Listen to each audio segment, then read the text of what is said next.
Halo sahabat nonton, gimana kabar kamu? Semoga kalian sehat selalu ya. Kali ini teman nonton kamu mau bawain cerita dari drama yang berjudul Crash. Yuk, daripada kelamaan, kita mulai aja ceritanya. Drama ini dimulai pada tahun 2023, di mana Min So-hee mendatangi sebuah dealer mobil bersama dengan Oh Hyun-kyung. Seorang pria eksentrik menunjukkan kepada mereka sebuah mobil Benz DLA. Pria itu dengan terburu-buru meminta mereka untuk membayar deposit dulu, baru boleh mencoba mobil itu. Setelah melakukan pembayaran deposit, So-hee mencoba menyalakan Benz DLA-nya. Tapi bahkan mobil itu nggak bisa di-starter. Si pria dealer mobil memulai aksinya dengan mencoba menawarkan mobil lain untuk mereka. Tapi So-hee langsung bergegas untuk membuka kap mobil Benz itu. Ternyata kabel injeksi di mobil itu sengaja dicabut. Pria dealer langsung gelagapan karena aksi penipuannya telah terbongkar telak oleh So-hee dan Hyun-kyung. Gigit jari deh lu ya. Kemudian dua orang pria entah dari mana menghampiri mereka. Yang satu bernama Jung Chae-man dan yang satu lagi bernama Woo Dong-gi. Akhirnya, So-hee, Hyun-kyung, Chae-man, dan Dong-gi mendatangi sebuah kantor. So-hee menanyakan keberadaan Jo Sok-tae. Ternyata mereka berempat itu dari tim TCI, yang adalah tim investigasi kejahatan lalu lintas sahabat nonton. Mendengar itu, Jo Sok-tae langsung menyuruh anak buahnya untuk menangkap mereka berempat. Tapi ternyata, So-hee jago silat dong. So-hee berhasil meruntuhkan para anak buah Jo Sok-tae sendirian. Dan di tengah-tengah perkelahian itu, So-hee juga memukul Cha Yeon-ho, si pemeran utama kita, sampai pingsan sahabat nonton. Jo Sok-tae dan antek-anteknya pun akhirnya ditangkap. Oh iya, termasuk juga Cha Yeon-ho. Saat So-hee menginterogasi Yeon-ho, akhirnya So-hee tahu kalau Yeon-ho nggak termasuk di dalam penipuan jualan mobil itu. Yeon-ho ternyata adalah seorang penyidik asuransi yang kebetulan ada di lokasi yang sama. Bersamaan dengan itu, Yeon-ho melaporkan berkas kasus pembunuhan berantai. So-hee meminta Yeon-ho melaporkannya kepada divisi kriminal. Tapi Yeon-ho bilang, pembunuhan berantai ini menggunakan mobil. Mendengar itu, So-hee memutuskan untuk memeriksa berkas itu nanti, dan akan mengontak Yeon-ho kemudian. Saat tim TCI makan malam, seorang ketua polisi dari divisi lain yang bernama So Byung-gil menyuruh tim TCI untuk bergeser ke meja yang lebih kecil. Dan Kapten TCI si Kapten Jung langsung mengalah untuk pindah ke meja yang lebih kecil. Dari percakapan tim TCI, mereka sepertinya tim buangan gitu sahabat nonton. Pada saat yang sama, So-hee ditelepon ayahnya yang mengabarkan kalau nenek Bong-sun udah meninggal. So-hee bergegas ke rumah duka untuk memberi penghormatan terakhir. Ayah So-hee menjelaskan kalau nenek Bong-sun meninggal karena kecelakaan mobil saat sang nenek mengumpulkan koran bekas. Pelakunya pun ternyata seseorang yang tidak mampu, dan bahkan menyesali perbuatannya. Di rumah duka itu, So-hee melihat Yeon-ho yang juga datang melayat. So-hee langsung menanyai alasan keberadaan Yeon-ho di rumah duka itu. Yeon-ho balik tanya, loh, kamu nggak baca berkas yang tadi aku berikan? Aku udah berikan berkas itu ke 4 kantor polisi, tapi nggak ada yang peduli. Langsunglah So-hee membaca semua berkas yang Yeon-ho berikan, dan mulai meneliti berkas-berkas itu. Kelas balik memperlihatkan bagaimana nenek Bong-sun meninggal karena ditabrak oleh sebuah mobil merah. Pengemudi itu bernama Jung Ho-kyu. Keesokan harinya, So-hee menjelaskan tentang Jung Ho-kyu kepada timnya, di mana Jung Ho-kyu nggak punya pekerjaan tetap, tapi bisa membeli 5 asuransi pengemudi. Jung Ho-kyu sudah menabrak nenek Bong-sun dan ketiga orang lainnya dalam 1,5 tahun ini. 3 orang tewas dan 1 terluka serius. Semua korban adalah nenek tua tanpa anggota keluarga terdekat. Jung Ho-kyu menyelesaikan kasus tabrakan ini dengan damai pada 3 kasus. Pengadilan juga memutuskan itu kecelakaan, dan Jung Ho-kyu mendapatkan hukuman percobaan. Uang ganti rugi yang harus Jung Ho-kyu bayarkan ke keluarga korban berkisar 3 hingga 5 juta won. Tapi Jung Ho-kyu sendiri mendapatkan 120 juta won dari asuransi. Mendengar penjelasan So-hee, Kapten Jung membagi tugas untuk tim. Dirinya dan So-hee akan mendatangi para keluarga korban. Hyun-kyung akan memeriksa kendaraan Jung Ho-kyu, dan Dong-gi memeriksa CCTV sekitar kecelakaan itu terjadi. Saat So-hee dan Kapten Jung hendak mendatangi keluarga korban, mereka bertemu dengan Yeon-ho, yang juga sedang menyelidiki kasus Jung Ho-kyu. Saat mereka bersama-sama menanyai keluarga korban juga merasa sama seperti keluarga korban lainnya. Yaitu Jung Ho-kyu nggak sengaja lah intinya gitu nabrak keluarga mereka. Dan ya udah nasib aja keluarga mereka meninggal. Kapten Jung dan So-hee lalu menemui Jung Ho-kyu dan menanyai perihal kejadian kecelakaan itu. Jung Ho-kyu tentu membuat-buat berbagai alasan. Bahkan Jung Ho-kyu menyalahkan dirinya sendiri dan merasa hampir gila karena dia sudah membuat 4 kali kecelakaan dalam 2 tahun ini. Terus air mata buayanya mengalir deras. Ya ampun. Selesai bertemu dengan Jung Ho Kyu, Kapten Jung dan Sohee berdiskusi kalau mungkin aja korban-korban Jung Ho Kyu juga merupakan beban bagi keluarganya. Jadi ya, keluarga korban kayak nggak nuntut gimana gitu ke si Jung Ho Kyu. Saat di kantor polisi, Dong-gi melaporkan kalau nggak ada CCTV dan dashboard yang merekam kejadian tabrakan-tabrakan itu. Sedangkan Hyun Kyung melaporkan kalau semua mobil bekas yang dipakai Jung Ho Kyu untuk menabrak korbannya udah dihancurin semuanya. Kalau memang murni kecelakaan, masa iya sampai segininya ya kan? Sohee bergegas ke lokasi TKP nenek Bongsun dan mensimulasikan kecelakaan itu. Tapi dia hampir aja menabrak Yunho, yang juga sedang menyelidiki TKP. Yunho mulai menghitung jarak dan kecepatan mobil yang menginterpretasi kalau Jung Ho Kyu memang sengaja menabrak nenek Bongsun. Tapi bagaimanapun, mereka tidak memiliki bukti apapun. Yunho menebak kalau Jung Ho Kyu akan membeli mobil bekas lagi dalam waktu dekat. Yunho juga memberikan sebuah USB kepada Sohee dan pergi. Sohee langsung meminta timnya untuk mencari riwayat di mana Jung Ho Kyu membeli mobil-mobil bekasnya itu. Dan Sohee menyerahkan USB yang tadi diberikan Yunho. USB itu berisi rekaman telepon antara Jung Ho Kyu dengan customer service perusahaan asuransi. Dalam rekaman suara itu, Jung Ho Kyu berniat membeli asuransi yang memberikannya manfaat jika ada kecelakaan. Jelas ini bukti secara nggak langsung. Sohee juga menemukan riwayat Jung Ho Kyu membeli mobil-mobil bekasnya. Dan pemilik dealer itu ternyata adalah si Jok Song Tae, yang kemarin itu Sohee dan timnya tangkap. Jo Song Tae menceritakan kalau 2 tahun yang lalu, Jung Ho Kyu mulai mencari mobil bekas yang paling jelek untuk dibelinya. Lalu 1,5 tahun lalu juga Jung Ho Kyu beli lagi. Gak sampai di sana, Jo Song Tae juga ingat kalau Jung Ho Kyu pernah berkata, mobil ini akan menafkahiku. Saat dalam perjalanan pulang, Sohee dijemput oleh ayahnya, yang adalah seorang supir taksi. Ayahnya menceritakan bagaimana Jin Yong yang adalah cucu dari nenek Bongsung udah berdamai dengan Jung Ho Kyu dan menerima ganti rugi sebesar 3,5 juta won atas kecelakaan neneknya itu. Mendengar itu, Sohee tentu sangat putus asa. Keesokan harinya, kita tahu kalau dari kecelakaan nenek Bongsun, Jung Ho Kyu menerima 50 juta won dan memberikan ganti rugi sebesar 3,5 juta won kepada cucu nenek Bongsun. Mendengar itu, Sohee ingin menjebak Jung Ho Kyu dengan memasang kamera dan pelacak. Karena pasti dalam waktu dekat ini, Jung Ho Kyu akan membeli mobil bekas lagi. Tapi Kapten Jung menentang hal ini, karena ini adalah hal yang ilegal. Karena mereka itu kan polisi, nggak mungkin dong ngelakuin hal semacam ini. Tapi Sohee bilang, kalau gitu bakalan ada nenek tua lagi yang meninggal. Dan pengadilan akan kembali melepaskan Jung Ho Kyu karena tidak ada bukti. Akhirnya, Kapten Jung pun setuju nih sahabat nonton. Jadi tim akan membebaskan Jo Song Tae agar nantinya dia bisa bertransaksi dengan Jung Ho Kyu. Tepat di saat itu, Jung Ho Kyu menelepon Jo Song Tae dan mereka janjian untuk ketemuan. Saat Jung Ho Kyu selesai tes drive sebuah mobil di dealer milik Jo Song Tae mengajak Jung Ho Kyu untuk minum kopi. Sedangkan tim polisi bergegas meletakkan kamera, pelacak, dan semua yang dibutuhkan untuk membuktikan Jung Ho Kyu bersalah. Sedangkan di kantor asuransi, Yunho dimarahi oleh rekannya karena Yunho menyelidiki kasus Jung Ho Kyu. Rekannya marah karena dia yang bertanggung jawab mencairkan 50 juta won untuk Jung Ho Kyu. Rekan Yunho sepertinya mendapatkan jatah dari 50 juta won yang dibayarkan asuransi kepada Jung Ho Kyu. Tim TCI sepertinya menemukan target baru Jung Ho Kyu. Dia adalah seorang nenek bernama Yung Sung Ja, berusia 81 tahun, dan tanpa keluarga juga. Jung Ho Kyu udah menguntit nenek Yun selama 8 kali dalam seminggu ini. Sohee meminta Dong-gi untuk mengikuti Jung Ho Kyu, sedangkan Hyun Kyung mengikuti si nenek Yun. Saat malam hari, Jung Ho Kyu mengingat bagaimana Sohee dan Kapten Jung mendatanginya, dan mulai mencari di internet mengenai TCI. Saat itu, Jung Ho Kyu melihat antek-antek Jo Song Tae sudah ditangkap, dan segera mengetahui kalau dirinya sedang dijebak. Keesokan harinya, Sohee dan Dong-gi membututi mobil Jung Ho Kyu. Tapi Sohee merasa aneh dan segera menghentikan mobil itu. Ternyata pengemudinya bukan Jung Ho Kyu. Pengemudinya mengatakan kalau dia baru aja membeli mobil itu tanpa pengantara tadi. Sohee langsung menghubungi Hyun Kyung, meminta Hyun Kyung dan Kapten Jung memperhatikan nenek Yun, karena Jung Ho Kyu udah menghilang. Sedangkan di tempat lain, Jo Song Tae mendatangi sebuah tempat parkir.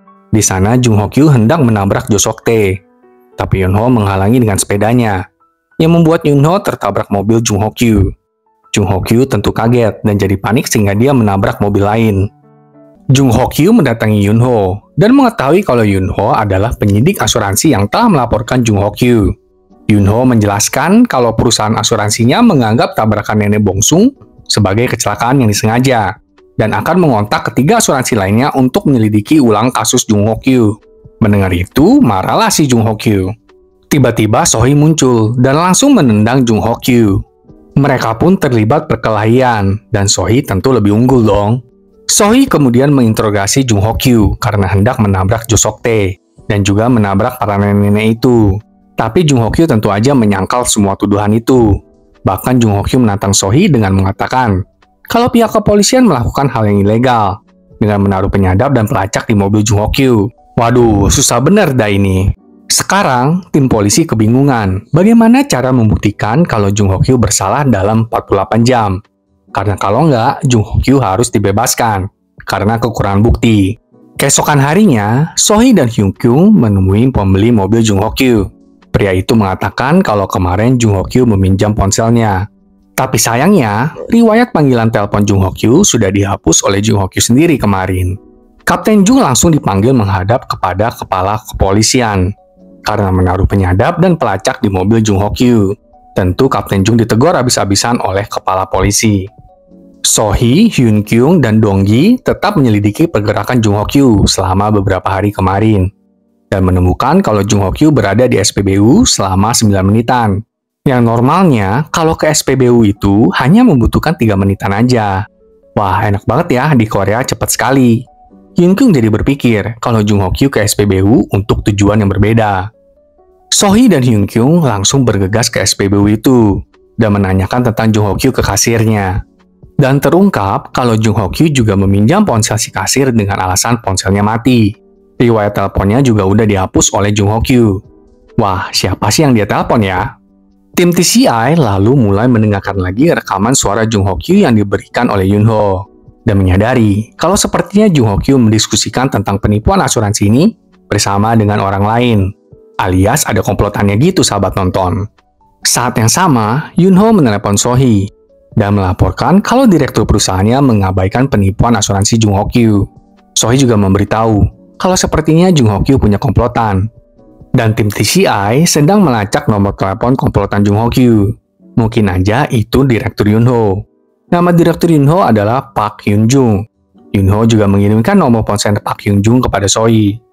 Sedangkan di tempat lain, Yunho menemui salah satu anggota korban yang ibunya meninggal karena ditabrak oleh Jung Ho Kyu. Pria itu bernama Song Jiman. Yunho menanyakan, apakah sebelumnya Jiman mengenal Jung Ho Kyu? Karena menurut penyelidikan Yunho, Jiman dan Jung Ho Kyu pernah bertemu pada tahun 2021 sebagai pelaku dan korban kecelakaan mobil. Tapi Jiman terus menyangkal telah mengenal Jung Ho Kyu sebelum Jung Ho Kyu menabrak ibu Jiman. Tapi Yunho langsung menuduh Jiman telah membunuh ibunya dan mendapatkan asuransi jiwa dari kematian ibunya itu. Yunho juga menambahkan kalau Jiman pasti mengenal Direktur Park yang adalah Direktur Yunho. Dan mereka bertiga telah merencanakan penipuan asuransi ini. Saat Yunho mencoba untuk melaporkan temuan itu kepada polisi, Jiman langsung membanting ponsel Yunho. Sepandai-pandai tupai melompat, akhirnya ketahuan juga ya. Di kantor polisi, Dong-gi menemukan kalau Jung Ho Kyu teleponan sama Song Jiman. Dan tim mengetahui kalau itu adalah anak dari korban ketiga. Langsung bergegaslah tim TCI ke lokasi Song Jiman. Kembali ke Yunho, Jiman sepertinya mulai tersudutkan karena udah ketahuan. Jiman cerita kalau dia tuh ingin membuka usaha, tapi nggak punya uang, dan cuma cara inilah yang bisa dilakukannya. Tapi kalau dia langsung membunuh ibunya, nanti orang-orang akan mencurigainya.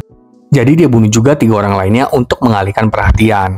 Yunho masih dengan tenang bilang, ya udah, sekarang kan udah ketahuan ya, jadi kamu harus balikin semua kompensasi yang sudah kamu terima. Buset, dan gak ada takutnya ya si Yunho ini. Tapi ya, Jiman nggak mau dong balikin duitnya.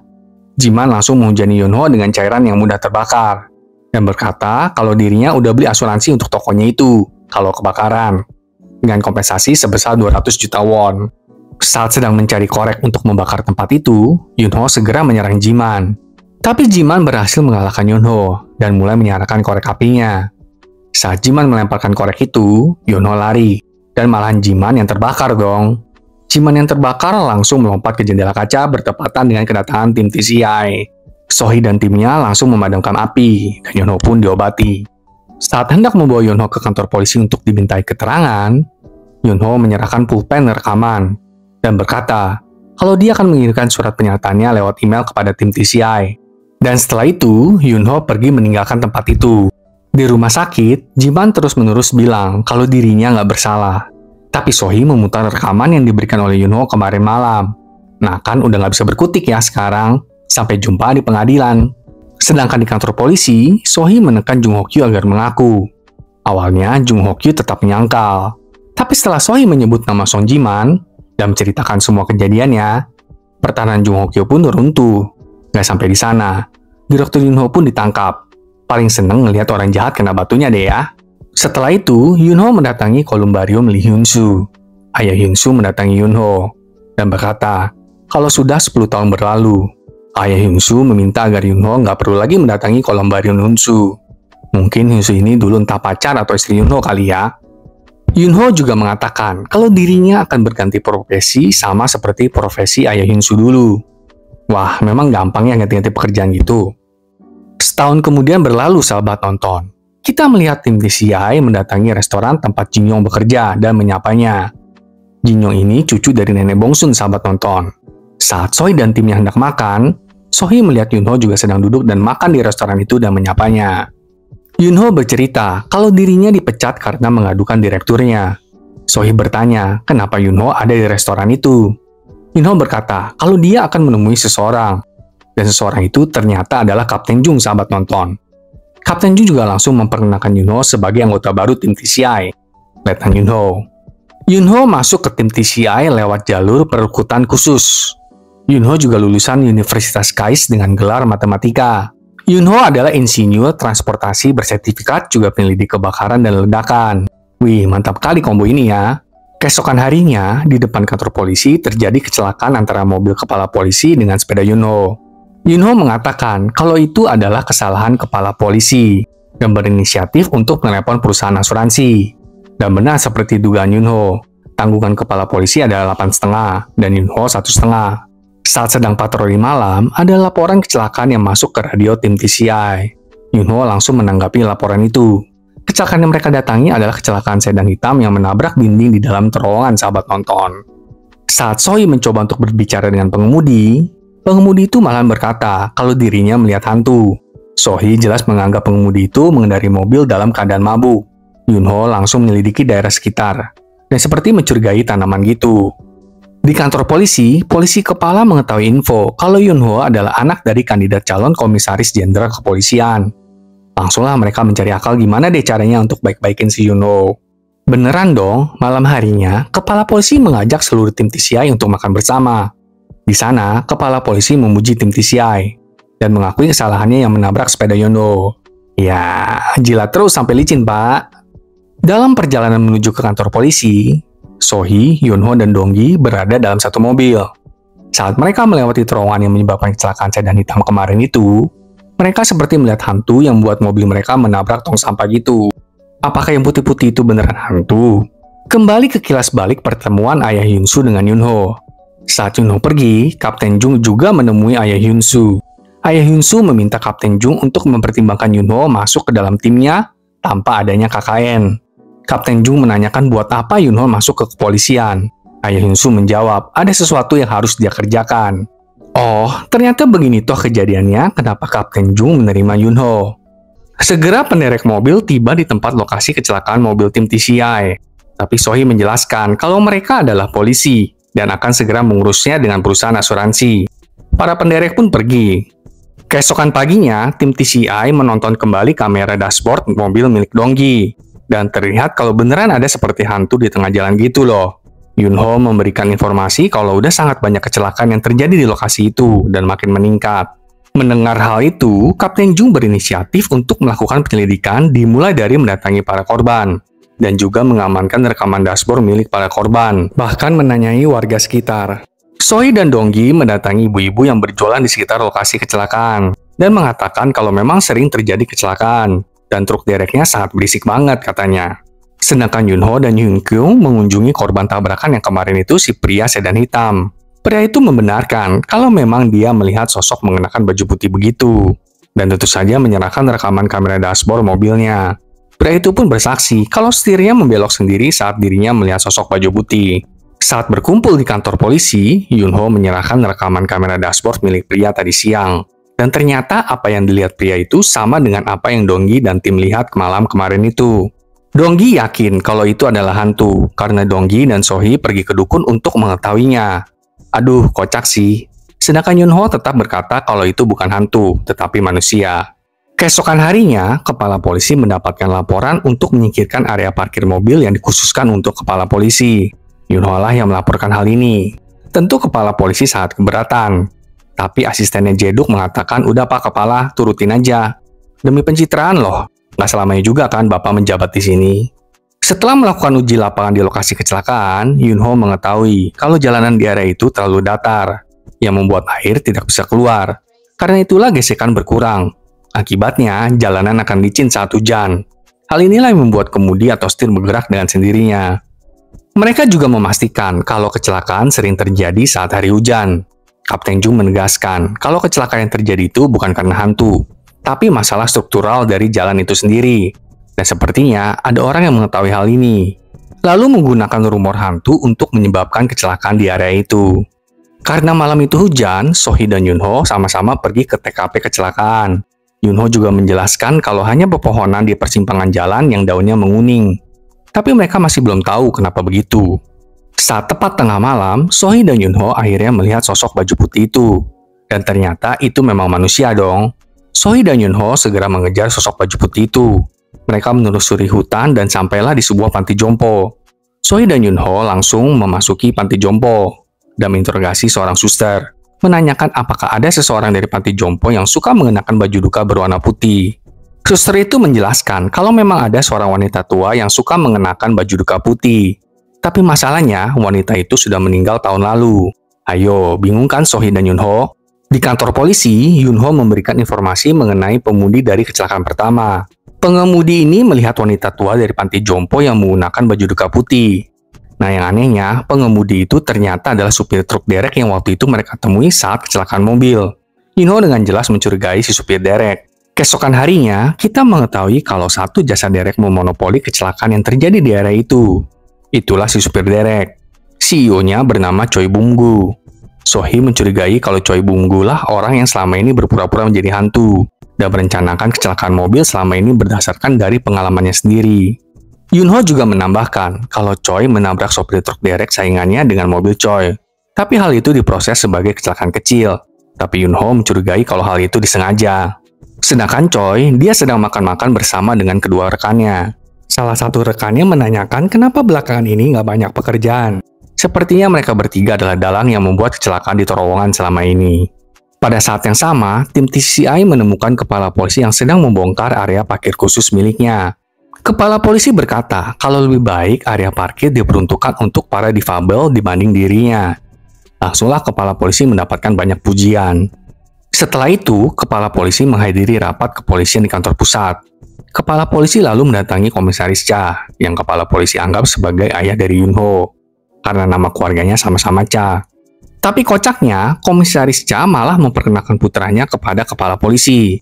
Nah ya, makanya jangan suka asumsi-asumsi deh. Kembali ke tim TCI, Sohee menjelaskan tentang 3 tersangka mereka. Pertama adalah Lee Sung Hak. Dia pemilik bengkel mobil gitu. Semua mobil milik korban tabrakan yang diderek oleh Choi akan dikirimkan ke bengkelnya Lee. Choi ini adalah tersangka kedua. Dia mengelola truk derek 007. Ada juga bisnis yang menyediakan jasa sewa mobil. Jadi, selama mobil korban berada di bengkel Lee, korban bisa menyewa mobil sementara di sewa mobil itu. Pemilik sewa mobil itu adalah Shin Jung-gun, yang adalah tersangka ketiga. Shin pernah dihukum 9 kali atas kekerasan, penipuan, dan pemerasan. Shin jugalah yang sepertinya pemimpin dari antara mereka semua. Jumlah yang dibayarkan korban dari siklus tabrakan ini berkisar antara 2-10 juta won. Tapi masalahnya, tim TCI nggak bisa mendapatkan surat perintah kecuali para korban menuntut.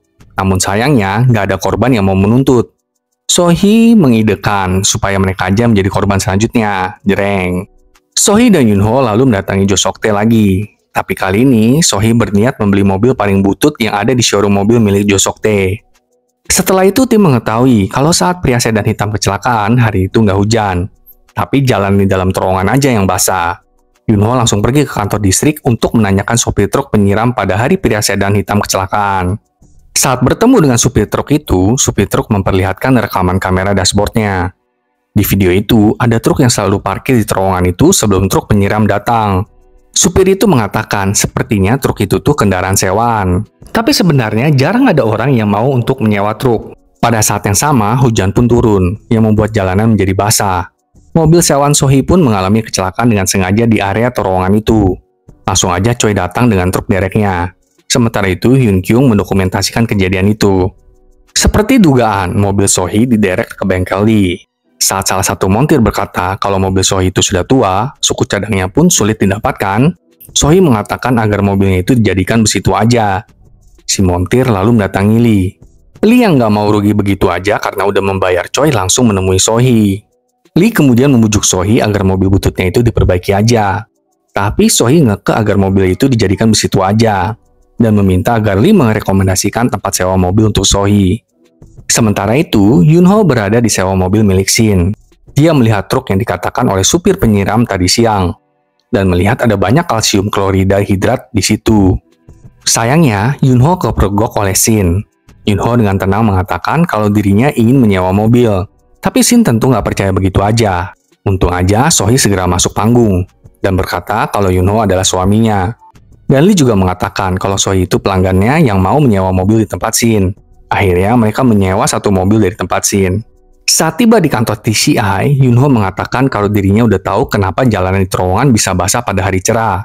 Itu karena truk penyiram, dan memberitahu kalau ada salah satu truk milik Shin yang suka ngetem di terowongan itu, yang masih belum tahu apa tujuannya. Sohee juga mengatakan kalau banyak bekas luka bakar di tangan para pegawai penyewaan mobil. Yunho langsung ngeh, oh itu karena kalsium klorida, dan mengatakan kalau dia tahu apa yang sebenarnya terjadi.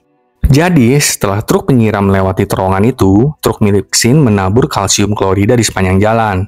Karena jika kalsium klorida ditabur pada jalanan basah, kalsium klorida akan menyerap kelembapan dan membuat jalanan basah lebih lama. Makanya, hanya tanaman di sana aja yang menguning layu, dan yang menyebabkan tangan-tangan para pegawai terluka yang mirip kayak luka bakar. Itu semua karena kalsium klorida. Lalu di antara mereka ada yang pura-pura menjadi hantu, supaya nggak ada yang mencurigai mereka. Malam itu, Sohee dengan mobil kuno nan canggihnya melewati terowongan itu. Hantu-hantuan pun udah siap untuk menakut-nakuti Sohee. Tapi Sohee menguasai mobilnya dan menyerempet hantu palsu itu lalu menangkapnya. Donggi juga ternyata udah mendokumentasikan kejadian itu. Gak sampai di sana, Sohee dan timnya mendatangi sewa mobil milik Shin. Mereka pun berkelahi dengan para bawahan Shin. Karena nggak bisa berkelahi, Yunho hanya mengikat tangan mereka dengan kabel ties. Ampun deh. Akhirnya mereka semua ditangkap termasuk si Shin. Sampai jumpa di penjara ya. Malam harinya, Sohee mengajak Yunho untuk menumpang di taksi ayahnya. Dan dalam perjalanan, ayah Sohee menceritakan kalau dari kecil, Sohee selalu berkeliling naik taksi ayahnya. Sohee makan, belajar, dan tidur di taksi ayahnya. Ternyata mobil hitam yang sering Sohee kendarai adalah taksi pertama milik ayah Sohee dulu. Saat tiba di rumahnya, Yunho menerima sebuah surat yang tertulis pengemudi larut malam menabrak pengantin baru yang berakhir kematian. Wah, ini apakah maksudnya Yunho yang menabrak Hyunsu? Jadi mereka bukanlah sepasang kekasih ya, sahabat nonton. Kita juga melihat di mana Kapten Jung menemui Yunho dan mengatakan kalau dirinya mengenal ayah Hyunsu.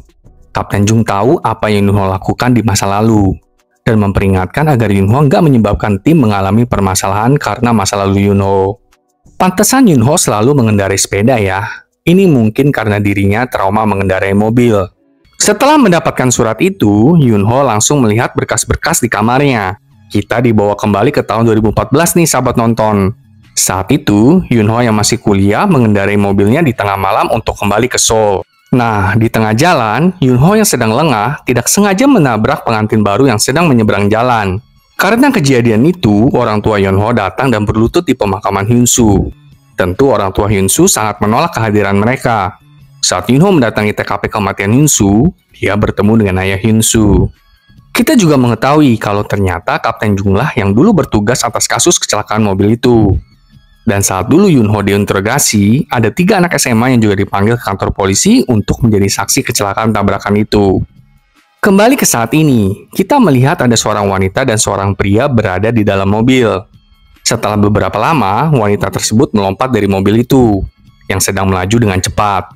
Pagi harinya, tim TCI menerima kasus ini dan melihat video rekaman bagaimana wanita kemarin malam melompat dari sebuah mobil yang sedang melaju dengan cepat. Nama wanita itu adalah Kim Min-ju. Sekarang dia berada di ICU. Pengembudinya bernama Yang Jae-yong. Menurut Yang Jae-yong, Kim Min-ju mendadak bilang sesak di dadanya dan langsung melompat keluar mobil sebelum bisa dicegah. Kim Min-ju ini adalah sekretaris di perusahaan ayah Yang Jae-yong. Sohee dan Yun-ho menghampiri Kim Min-ju di rumah sakit, tapi Kim Min-ju mengalami koma, alias tidak sadarkan diri. Sohee dan Yun-ho menemui ibu Kim Min-ju dan menanyakan apakah putrinya memiliki masalah dada sesak dan apakah Kim Min-ju memiliki pacar. Tapi ibunya menjawab tidak untuk kedua pertanyaan itu. Yun-ho langsung menanyakan apakah Min-ju pernah cerita tentang Jae-yong.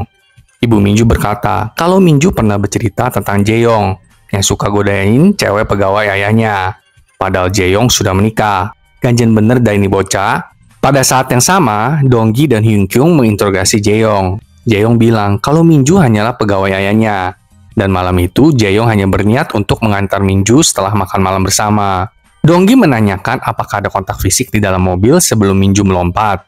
Jae-yong tentu menjawab tidak ada. Jae-yong juga bahkan memberikan rekaman kamera dashboardnya kepada tim polisi. Bersamaan dengan itu, Sohee dan Yun-ho sampai di kantor polisi. Mereka pun melihat Jae-yong. Saat Yun-ho melihat Jae-yong, Yun-ho teringat kalau Jae-yong adalah salah satu saksi dari ketiga anak SMA yang dulu dipanggil ke kantor polisi atas kasus tabrakannya. Jae-yong juga sepertinya mengenal Yun-ho. Tapi entah mengapa Jae-yong langsung pergi begitu aja. Saat melihat rekaman kamera dashboard milik mobil Jae-yong, tim polisi tidak menemukan apapun karena ternyata suaranya dimatikan. Sekarang kita melihat Jae-yong berbicara dengan salah satu temannya bernama Jung-wook. Jae-yong berkata kalau tadi dia bertemu dengan Yun-ho, si lulusan CASE yang dulu menyebabkan kecelakaan mobil. Jae-yong berkata, kok bisa pembunuh menjadi polisi ya? Gak sampai di sana, mereka juga membahas kalau mereka menerima artikel tentang kecelakaan mobil Hyun-soo itu. Jae-yong mencurigai Kyung-soo, mungkin itu salah satu dari teman mereka sahabat nonton. Akhirnya, Kim Min-ju siuman juga nih sahabat nonton. Tim TCI langsung mendatangi Min-ju dan menginterogasinya. Akhirnya, kita mengetahui alasan Min-ju melompat dari mobil Jae-yong adalah ternyata untuk menghindari pelecehan seksual. Tapi karena nggak ada bukti, mereka nggak bisa gegabah. Kalau nggak, Min-ju yang akan kesulitan nantinya. Kapten Ju meminta tim agar menemui Jae-yong lagi, lalu memberikan pernyataan Min-ju, agar tim dapat melihat reaksi Jae-yong gimana. Jae-yong langsung maki-maki dong mendengar pernyataan Min-ju. Sohee kemudian menanyakan kenapa Jae-yong menuju ke arah yang berbeda. Katanya mau nganterin Min-ju pulang. Jae-yong bilang, ya aku cuma mau jalan-jalan aja. Dan karena terdesak, Jae-yong menuntut agar tim polisi membuktikannya. Malam harinya, ayah Jae-yong dan ayah Jung-wook bertemu. Gak cuma itu, ternyata Jung-wook juga bertemu dengan ayah Jae-yong. Karena sepertinya Jung-wook akan bekerja di perusahaan ayah Jae-yong.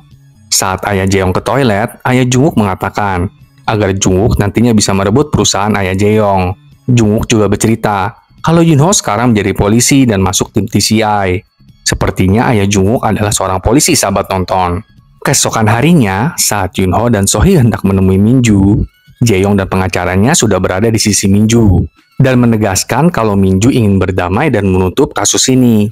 Setelah Jae-yong dan pengacaranya pergi, Sohee memujuk Min-ju agar terus melanjutkan tuntutan ini. Tapi Min-ju dah lelah nampaknya dan berniat untuk menutup kasus ini. Memang gak mudah ya buat korban pelecehan seksual menuntut tersangka. Tapi saat Min-ju tertidur, ibunya mengambil ponsel Min-ju yang sedang merekam suara. Ibunya mendengarkan rekaman audio itu, di mana Jae-yong mengancam Min-ju agar Min-ju tidak bisa kembali lagi ke dunia kerja lalu menghina keluarga Min-ju. Ibu Min-ju yang mendengar hal ini tentu sangat terpukul. Orang dari Dinas Pajak Nasional menghampiri rumah Jae-yong untuk menyita beberapa barang dan mobil-mobil milik ayah Jae-yong sampai penyelidikan selesai. Mengetahui hal itu, ayah Jae-yong sangat gusar dan menjadi sangat marah terhadap Jae-yong. Jae-yong kemudian memberitahu Jung-wook tentang hal ini, dan dirinya tahu kalau Yun-ho lah yang telah melaporkannya ke Dinas Perpajakan. Sedangkan di tempat lain, ayah Hyun-soo bertemu dengan Yun-ho. Ayah Hyun-soo mengeluarkan sebuah amplop. Sepertinya ayah Hyun-soo juga mendapatkan artikel tentang kematian Hyun-soo nih sahabat nonton. Nah, pertanyaannya, siapa yang mengirim surat-surat itu ya? Apakah suami Hyun-soo yang mengirim-ngirim ginian kemana-mana? Keesokan paginya, saat hendak berangkat ke kantor polisi, Sohee melihat seorang pria mengendarai skuter dan melakukan tabrak lari. Sohee langsung mengejar pria berskuter itu. Dia juga bertemu dengan Hyun Kyung. Pria berskuter terjatuh karena menabrak Yunho yang lagi bersepeda.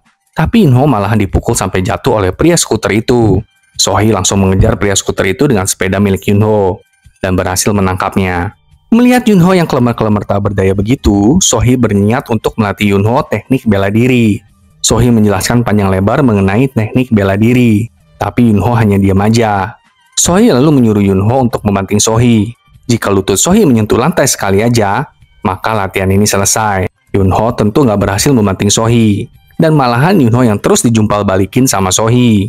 Aduh, gimana nih Yunho? Kemudian tim TCI ke lokasi tabrakan. Korbannya adalah Jung Gun-soo, seorang pengangguran dan pemabuk. Jung Gun-soo meninggal karena sedang berjalan kaki lalu ditabrak oleh kendaraan. Sohee dan Yunho lalu mencari bukti untuk kasus tabrakan ini, meminta kamera dashboard mobil sekitar TKP dan menanyakan warga setempat. Seorang Ajuma berkata kalau tengah malam dia terbangun dan melihat Jung Gun-soo yang lagi mabok menantang berkelahi seorang pria bertopi hitam. Pria bertopi hitam itu juga sedikit memukul Jung Gun-soo, tapi Ajuma bilang kalau dia nggak pernah melihat pria bertopi itu. Sepertinya bukan warga daerah sana lah gitu. Dari kamera dashboard mobil warga sekitar, Yunho menemukan pria bertopi itu seperti berkeliling di daerah itu entah ngapain. Sedangkan Hyun Kyung dan Donggi yang telah kembali dari forensik memberitahu kalau Jung Gun-soo ditabrak oleh dua mobil. Semua tentu terkejut kan mendengar hal itu. Perkiraan waktu kematian Jung Gun-soo antara pukul 2 sampai 4 dini hari. Dari waktu kematian dan jejak ban di tubuh Jung Gun-soo, tim mencurigai beberapa mobil dan satu taksi yang kemungkinan melindas Jung Gun-soo. Kapten Jung ingin agar tim menyelidiki taksi itu dulu dan meminta agar Sohee pergi ke perusahaan Smart. Itu adalah perusahaan yang mengatur GPS pada transportasi umum. Saat Sohee dan Yunho hendak pergi ke perusahaan Smart, mereka bertemu dengan ayah Jungwook. Yunho mengingat kalau ayah Jungwook juga ada di saat ketiga anak SMA itu diinterogasi. Saat ini dengan pura-pura bego, ayah Jungwook mengajak Yunho untuk salaman. Kapten Jung juga memperhatikan mereka dari jauh. Setelah terdiam sebentar, Yunho akhirnya menjabat balik tangan ayah Jungwook yang bernama Pyo Myung-hak. Dia adalah deputi komisaris kepolisian. Pyo Myung-hak berada di kantor polisi tersebut karena bergabung dengan unit penyelidikan gabungan untuk perampokan dan pemerkosaan. Setelah Lee Tae-ju memberikan penjelasan mengenai kasus terbaru, Pyo Myung-hak dan Lee Tae-ju berencana untuk menutup kasus ini dalam 10 hari. Yunho dan Sohee mendatangi perusahaan Smart, dan diketahui kalau taksi yang mereka curigai melewati jalan Nansu. Yunho dan Sohee juga mendatangi pangkalan taksi tersebut. Tapi admin di sana mengatakan kalau supir taksi yang tim polisi cari itu lagi cuti sakit mendadak. Tim polisi juga melihat rekaman kamera dashboard taksi itu, tapi sudah dihapus semuanya. Sohee dan Yunho kemudian mendatangi supir taksi, Pak Yoon Pil-sung yang sedang minum-minum sendirian. Tim menanyakan apakah Pak Yoon menabrak seseorang 2 hari lalu di Jalan Ansu. Awalnya Pak Yoon menyangkalnya, tapi Yunho menunjukkan rekaman digital perjalanan taksi Pak Yoon. Dan Sohee menjelaskan kalau tim polisi akan memulihkan data kamera dashboard yang sudah Pak Yoon hapus. Mendengar itu, Pak Yoon gak bisa berkutik deh. Pak Yoon bercerita kalau malam itu dia tidak sengaja melindas seorang pria. Dan saat ingin melaporkan kejadian itu, Pak Yoon mengurungkan niatnya karena bulan depan putrinya akan menikah. Dia nggak mau ditahan karena hal ini. Yunho yang mendengar hal ini mengatakan kalau Pak Yoon sebenarnya nggak akan ditangkap karena korban udah meninggal dilindas oleh mobil pertama. Jadi Pak Yoon ini mobil kedua yang melindas korban. Tapi Pak Yoon melindas orang mati. Jadi sebenarnya tidak ada hukumnya untuk itu. Tapi sayangnya Pak Yoon tidak langsung melaporkan kejadian itu. Jadi Pak Yoon tetap akan dihukum. Keesokan harinya, tim polisi berhasil memulihkan rekaman kamera dashboard taksi Pak Yoon. Dalam video itu, tim menemukan mobil Vespa Silver yang sepertinya adalah tersangka utama. Tapi Hyun Kyung bingung. Kalau memang itu tersangkanya, kenapa dia tetap di sana dan nggak kabur? Saat tim polisi melihat rekaman kamera belakang taksi itu, tim menemukan kalau ada seseorang di dalam mobil Vespa itu. Orang itu adalah pria bertopi hitam yang bertengkar dengan korban. Pada saat yang sama, tim menerima telepon yang melaporkan kalau mobil Vespa Silver sudah ditemukan. Saat tiba di lokasi, mobil itu ternyata adalah mobil curian. Tim juga mendapatkan info kalau ada laporan mobil hilang semalam. Tim segera mendatangi korban. Korban pencurian mobil kali ini adalah seorang wanita yang bernama So Yoo-jung. So Yoo-jung mengatakan kalau mobilnya model Pride, mobil lama. Dompetnya pun tertinggal di mobil itu. Yunho dan Donggi mendatangi toser bar terdekat dan menonton rekaman CCTV. Mereka menemukan kalau pria bertopi hitam itulah yang juga mencuri mobil Pride. Saat Yunho melihat pria bertopi hitam itu membuang putung rokoknya, Yunho dan Donggi langsung ke TKP dan mengambilnya untuk dicocokkan DNA-nya. Yunho dan Sohee mendatangi Superintendent So dan meminta laporan data tentang pencurian mobil. Tapi Superintendent So kayak nggak senang hati begitulah. Yunho mencoba menjelaskan kalau ada korban yang tewas karena dilindas, dan tersangkanya adalah pencuri mobil. Jadi tim TCI mau menangkap si pencuri mobil. Melihat itu, Lee Tae-ju menyela percakapan mereka. Superintendent So lalu memperbolehkan tim TCI mencari data laporan pencurian mobil.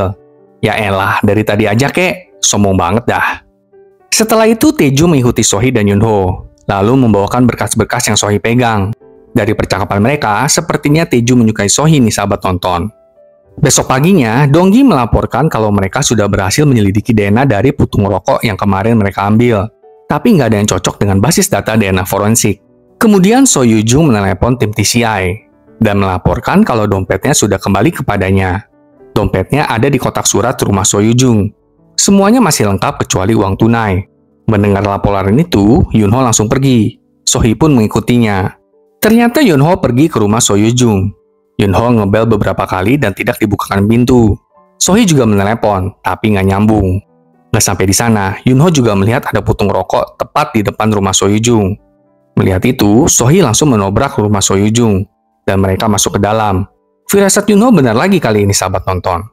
Si pria bertopi hitam sedang menyandera So Yoo-jung. Tapi untung aja mereka datang tepat waktu. Yunho mengejar pria bertopi hitam itu dan Sohee menenangkan So Yoo-jung. Kejar-kejaran antara Yunho dan pria bertopi hitam pun berakhir karena jalan buntu. Yang membuat penonton kamu kaget adalah Yunho bisa melawan pria itu. Tapi akhirnya kalah juga karena mata Yunho ditendang oleh pria bertopi hitam. Hyun-kyung menjelaskan kalau sepertinya itu bukanlah pencurian biasa, tapi lebih ke arah pemerkosaan. Pelaku tahu nomor telepon dan tempat kerja korban. Setelah itu, tim Tae-ju datang dan langsung mengambil alih kasus tim TCI. Karena berhubungan dengan percobaan pemerkosaan. Kemudian Sohee dan Yunho diundang untuk rapat bersama tim Tae-ju. Sohee menjelaskan awal mula korban tabrak larinya sampai ke pencurian mobil. Yunho juga menambahkan kalau kemungkinan tersangka yang tim TCI kejar sama dengan tersangka yang tim Tae-ju kejar. Tapi semua orang di sana mengolok-olok pendapat Yunho. Yunho kemudian menjelaskan melalui peta yang tim itu miliki. Dari peta itu, Yunho menggabungkan tempat kejadian dari kedua tim. Dan menemukan kalau kejadian yang terjadi itu identik. Langsunglah nggak bisa berkata-kata kan tim Tae-ju. Makanya, tong kosong nyaring bunyinya. Yunho juga bilang kalau tim TCI memiliki DNA dari pencuri mobil. Dan meminta dibandingkan dengan DNA pemerkosa dari tim Tae-ju. Jangan sok makanya. Malam harinya, tim TCI mendiskusikan masalah ini. Dan berspekulasi kalau tim Tae-ju pasti yang akan mendapatkan pujian jika pelakunya tertangkap. Dan tim TCI tetap aja tak terlihat. Di sana, Sohee juga menegur Yunho. Seharusnya Yunho ngomongin hal ini dulu dengan dirinya. Setelah selesai makan, Hyun-kyung dan Yunho mengobrol.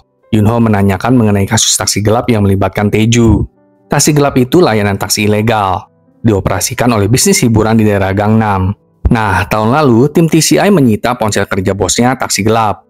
Ponsel itu berisi bukti transaksi narkoba dan nomor telepon anak-anak pejabat tinggi. Saat itu, Tae-ju mengambil alih dan menutup kasus itu dengan menangkap 20 sopir taksi begitu aja. Setelah menutup kasus itu, Tae-ju dipromosikan. Sohee langsung protes dong karena kasus itu ditutup seenaknya aja. Tapi Sohee malahan kena tegur. Saat itulah Sohee dan Tae-ju putus. Berarti tadinya mereka pacaran ya, sahabat tonton. Lalu Sohee kembali melatih Yunho bela diri. Yunho meminta maaf karena pelakunya lepas begitu aja. Tapi Sohee dengan santai mengatakan kalau semua orang bisa gagal dan tidak apa-apa. Deputi Komisaris Pyo berada di ruangannya, dan dia membuka sebuah amplop. Amplop itu berisi artikel mengenai tabrakan Hyun-soo. Melihat itu, Deputi Pyo langsung mengamuk-ngamuk ke bawahannya, dan menanyakan siapa yang memasuki ruangannya. Sedangkan di tempat lain, Jungwook dan Jae-yong mendatangi Kyung-soo. Mereka menuduh Kyung-soo lah yang mengirimi mereka semua artikel tentang kematian Hyun-soo. Jungwook memperingatkan Kyung-soo untuk jangan aneh-aneh. Tapi Kyung-soo berkata, kalau sepertinya ada orang lain yang juga mengetahui tentang perbuatan Jungwook dan Jae-yong dulu. Hyun-soo meninggal karena perbuatan mereka berdua. Hyun-soo harusnya bisa selamat kalau bukan karena mereka berdua. Wah, abis deh Kyung-soo digebukin sama Jungwook. Gak sampai di sana, saat Yunho memeriksa emailnya, ada sebuah artikel yang menuliskan tentang masa lalu Yunho sebagai penabrak Hyun-soo, dan sekarang menjadi seorang polisi. Pagi harinya, Yunho mulai jadi bahan omongan oleh orang-orang di kantor polisi Namgang. Karena postingan semalam di papan buletin kepolisian. Kepala polisi memberitahu Kapten Jung kalau Yunho harus cuti selama beberapa hari. Karena postingan tersebut, markas besar ingin mengusir dan memecat Yunho. Tapi Kapten Jung bersikeras mempertahankan dan membela Yunho. Di sisi lain, hasil pencocokan DNA pun sudah keluar hasilnya. Sohee dan Yunho yang mengambil hasilnya ke tim gabungan. Segalanya menjadi lebih rumit setelah Tae-ju menginformasikan kalau DNA pencuri mobil dan pemerkosa berantai tidak cocok. Waduh, pada saat yang sama, Junior Tae-ju melaporkan info dari forensik. Kalau sepertinya ada beberapa DNA yang tercampur gitu di puntung rokok. Jadi Tae-ju meminta forensik untuk menganalisa ulang DNA tersebut. Malam harinya, tim TCI mendapatkan laporan kalau mobil So Yoo-jung sudah dibalikin, tapi tanpa memori dashboard. Yunho menyarankan agar mereka mencari kasus serupa, di mana mobil dicuri dan kamera dashboardnya juga diambil. Sohee menemukan ada satu korban dengan pola yang sama bernama Cho Moon-ju, dan mereka berencana untuk menemui Cho Moon-ju besok pagi. Keesokan paginya, Sohee dan Yunho menemui Cho Moon-ju perihal kecurian mobil. Tapi Cho Moon-ju seperti menolak untuk berbicara. Sohee memberitahu kalau Cho Moon-ju dapat menelepon Sohee kapan saja jika membutuhkan bantuan. Sedangkan Tae-ju mendapatkan informasi dari juniornya kalau ternyata DNA dari Gunting Tu identik dengan DNA yang tim gabungan miliki. Nah loh, berarti pelakunya beneran orang yang sama ya. Namun Tae-ju menyembunyikan fakta tersebut dari timnya dan TCI. Licik kali kau bang. Deputi Pyo Myung-hak menemui putranya Jung-wook dan teman putranya Jae-yong. Ternyata Jae-yong lah yang menulis di papan buletin mengenai masa lalu Yunho. Sementara itu, Yunho diinterogasi mengenai insiden tabrakan itu, untuk menentukan apakah Yunho dapat terus bekerja sebagai inspektur polisi. Pada saat yang sama, Sohee meminta Hyun Kyung agar forensik menganalisa uang DNA pencuri mobil dan pemerkosa berantai. Dan ketika Sohee mengetahui kebenarannya, Sohee langsung menerobos masuk ke kantor Tae-ju dan membeberkan informasi tersebut kepada semua orang. Malam harinya, Sohee ditelepon oleh Cho Moon-ju dan meminta untuk bertemu. Cho Moon-ju mengungkapkan kalau orang yang mencuri mobilnya juga telah memperkosa dirinya. Tapi Cho Moon-ju tidak ingin kebenaran itu terungkap. Cho Moon-ju juga memberikan ciri-ciri pelaku. Sohee memperlihatkan sebuah foto, dan Cho Moon-ju mengklaim kalau benar itulah si pelaku. Tim gabungan juga telah mengidentifikasi pelaku, bernama Park Sung-jin, dan bergerak untuk menangkapnya. Sohee menghormati keputusan Cho Moon-ju dan berjanji untuk merahasiakan cerita Cho Moon-ju dan menangkap pelakunya. Malam itu, Yunho kembali ke kantor TCI, di mana Sohee memberitahunya kalau Yunho benar mengenai pelakunya. Saat mendiskusikan pengakuan Cho Moon-ju, Yunho mencari tahu siapa yang akan menjadi korban pemerkosa berikutnya. Mereka menerka, So Yoo-jung lah korban selanjutnya, karena kemarin sempat gagal kan? Sohee kemudian berlari ke tim gabungan untuk menginformasikan detailnya dan meminta Yunho untuk menemui Sohee di tempat parkir. Karena Yunho tidak dapat mengemudi akibat trauma yang berasal dari kecelakaan lalu lintas di masa lalu. Superintendent So yang tadinya arogan akhirnya mendengarkan laporan dari Sohee dan meminta seluruh timnya untuk bergegas ke rumah So Yoo-jung. Saat seluruh tim hendak pergi, Sohee menelepon Yunho, tapi Yunho melawan traumanya dan mengemudi mobil ke rumah So Yoo-jung dengan tekad yang besar untuk menyelamatkan korban. Yunho akhirnya berhasil mendatangi rumah So Yoo-jung. Dan saat itu, sekali lagi, Yunho melihat putung rokok di depan rumah So Yoo-jung. Park Sung-jin sudah berada di dalam rumah So Yoo-jung dan mengancam So Yoo-jung dengan gunting. Yunho yang telah masuk ke dalam rumah juga menemukan ibu So Yoo-jung yang diikat dan dikurung di dalam gudang. Yunho melepaskan ibu So Yoo-jung lalu masuk ke dalam rumah dan mengejar Park Sung-jin. Kembali menemui jalan buntu, akhirnya Park Sung-jin menyerang Yunho dengan pisau. Mereka terlibat pertengkaran. Dan Yunho berhasil memamerkan keterampilan bertarungnya. Setiap gerakan yang Sohee jelaskan beneran dipraktikin dengan baik oleh Yunho. Dan akhirnya Yunho berhasil menangkap Park Sung-jin. Meskipun tim TCI yang menyelesaikan kasus ini, tim gabunganlah yang mengambil alih tanggung jawab. Superintendent So yang memberikan laporan keberhasilan ini kepada media. Kepala Divisi Kejahatan Besar Tae-ju bertemu dengan tim TCI dan mengakui kerja keras mereka dalam menyelesaikan kasus ini. Dia juga menyampaikan selamat kepada Yunho yang tidak akan dipecat dari kepolisian. Malam itu, tim TCI merayakan kemenangan Yunho, namun Kapten Jung tidak hadir. Sohee menginformasikan kalau hari itu bertepatan dengan hari kematian istri Kapten Jung. Setelah makan malam, Yunho mengetahui dari Sohee kalau istri Kapten Jung meninggal dalam kasus tabrak lari. Adegan kemudian beralih di mana Jae-yong sedang ngebut di jalan, sembari menyalip mobil lain di depan. Pengemudi mobil tak dikenal itu menyebabkan Jae-yong mengalami kecelakaan. Pengemudi itu kemudian mendekati Jae-yong yang terluka akibat kecelakaan dan membakar mobil Jae-yong. Pemakaman Jae-yong pun diadakan. Deputi Komisaris Pyo dan Jung-wook pergi melayat. Deputi Komisaris Pyo menginfokan kepada ayah Jae-yong kalau selang minyak rem mobil Jae-yong sepertinya sengaja dicabut. Bahkan ada mobil hitam yang menguntit Jae-yong. Mereka menyimpulkan kalau Jae-yong dibunuh oleh pengemudi mobil hitam itu. Kyung-soo juga melayat Jae-yong di rumah duka. Jung-wook menghampiri Kyung-soo dan mulai menuduh Kyung-soo sebagai pembunuh Jae-yong. Keesokan harinya, Yun-ho mendatangi kolumbarium Yun-soo dan bertemu dengan ayah Yun-soo. Mereka juga melihat gerombolan pengiring Abu Jae-yong. Yun-ho cukup kaget mengetahui kalau Jae-yong udah meninggal. Sedangkan tim TCI mendapatkan laporan kalau ada mobil putih yang berhenti di tengah jalan. Saat berada di TKP, mobil putih udah diamankan oleh para petugas. Tim TCI kemudian membuka paksa pintu mobil putih dan menemukan pengemudinya udah meninggal, dengan darah di bagian bajunya. Mereka pun memanggil tim forensik. Pada saat yang sama, Sohee mendapatkan laporan dari Superintenden H, yang berasal dari kantor polisi wilayah lain. Superintenden H menginfokan kalau ada truk pengangkut mobil yang terguling di wilayahnya. Tapi Yun-ho juga ikut-ikutan masuk ke TKP tanpa tanda pengenal kepolisian.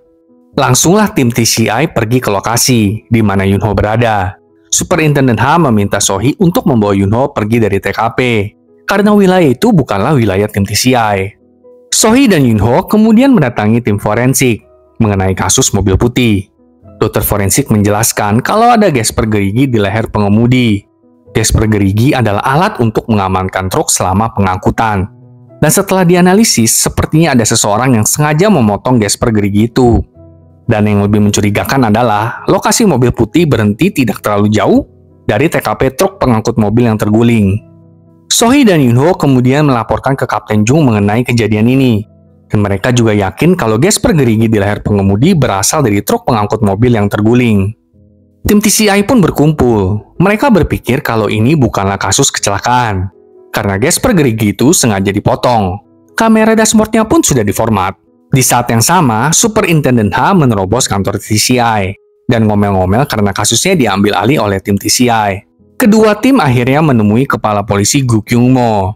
Dan yang mengherankan, Kepala Polisi Gu menelepon Kepala Polisinya Superintenden H untuk meminta kasus truk pengangkut mobil dioper ke tim TCI dong.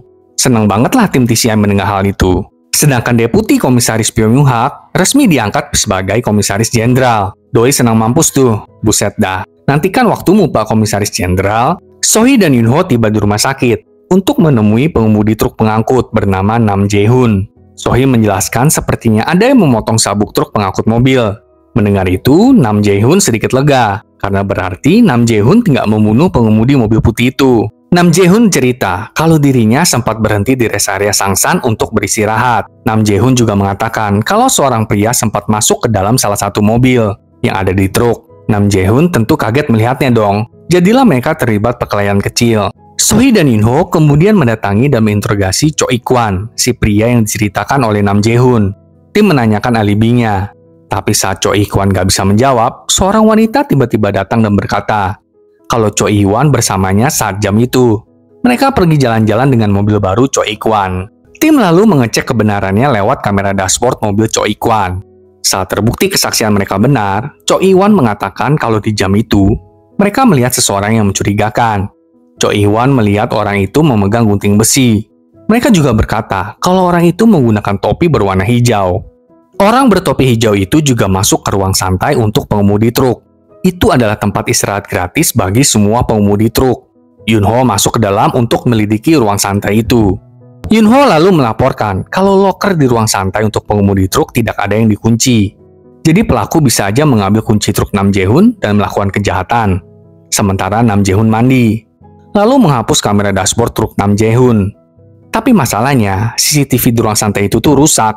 Jadi tim hanya bisa mencari info tentang orang bertopi hijau lewat daftar tamu aja. Sedangkan kita melihat ayah Jung-wook dan ayah Jae-yong sedang mengobrol. Mereka membahas kematian Jae-yong. Ayah Jae-yong memberitahu kalau Jae-yong mendapatkan artikel tentang tabrakan Hyun-soo. Pyo Myung-hak mengira kalau orang yang membunuh Jae-yong adalah orang yang mengirimi mereka artikel tabrakan Hyun-soo. Dan dari percakapan mereka, kita mengetahui kalau suami Hyun-soo ternyata sudah meninggal. Jadi siapakah pengirim artikel itu ya?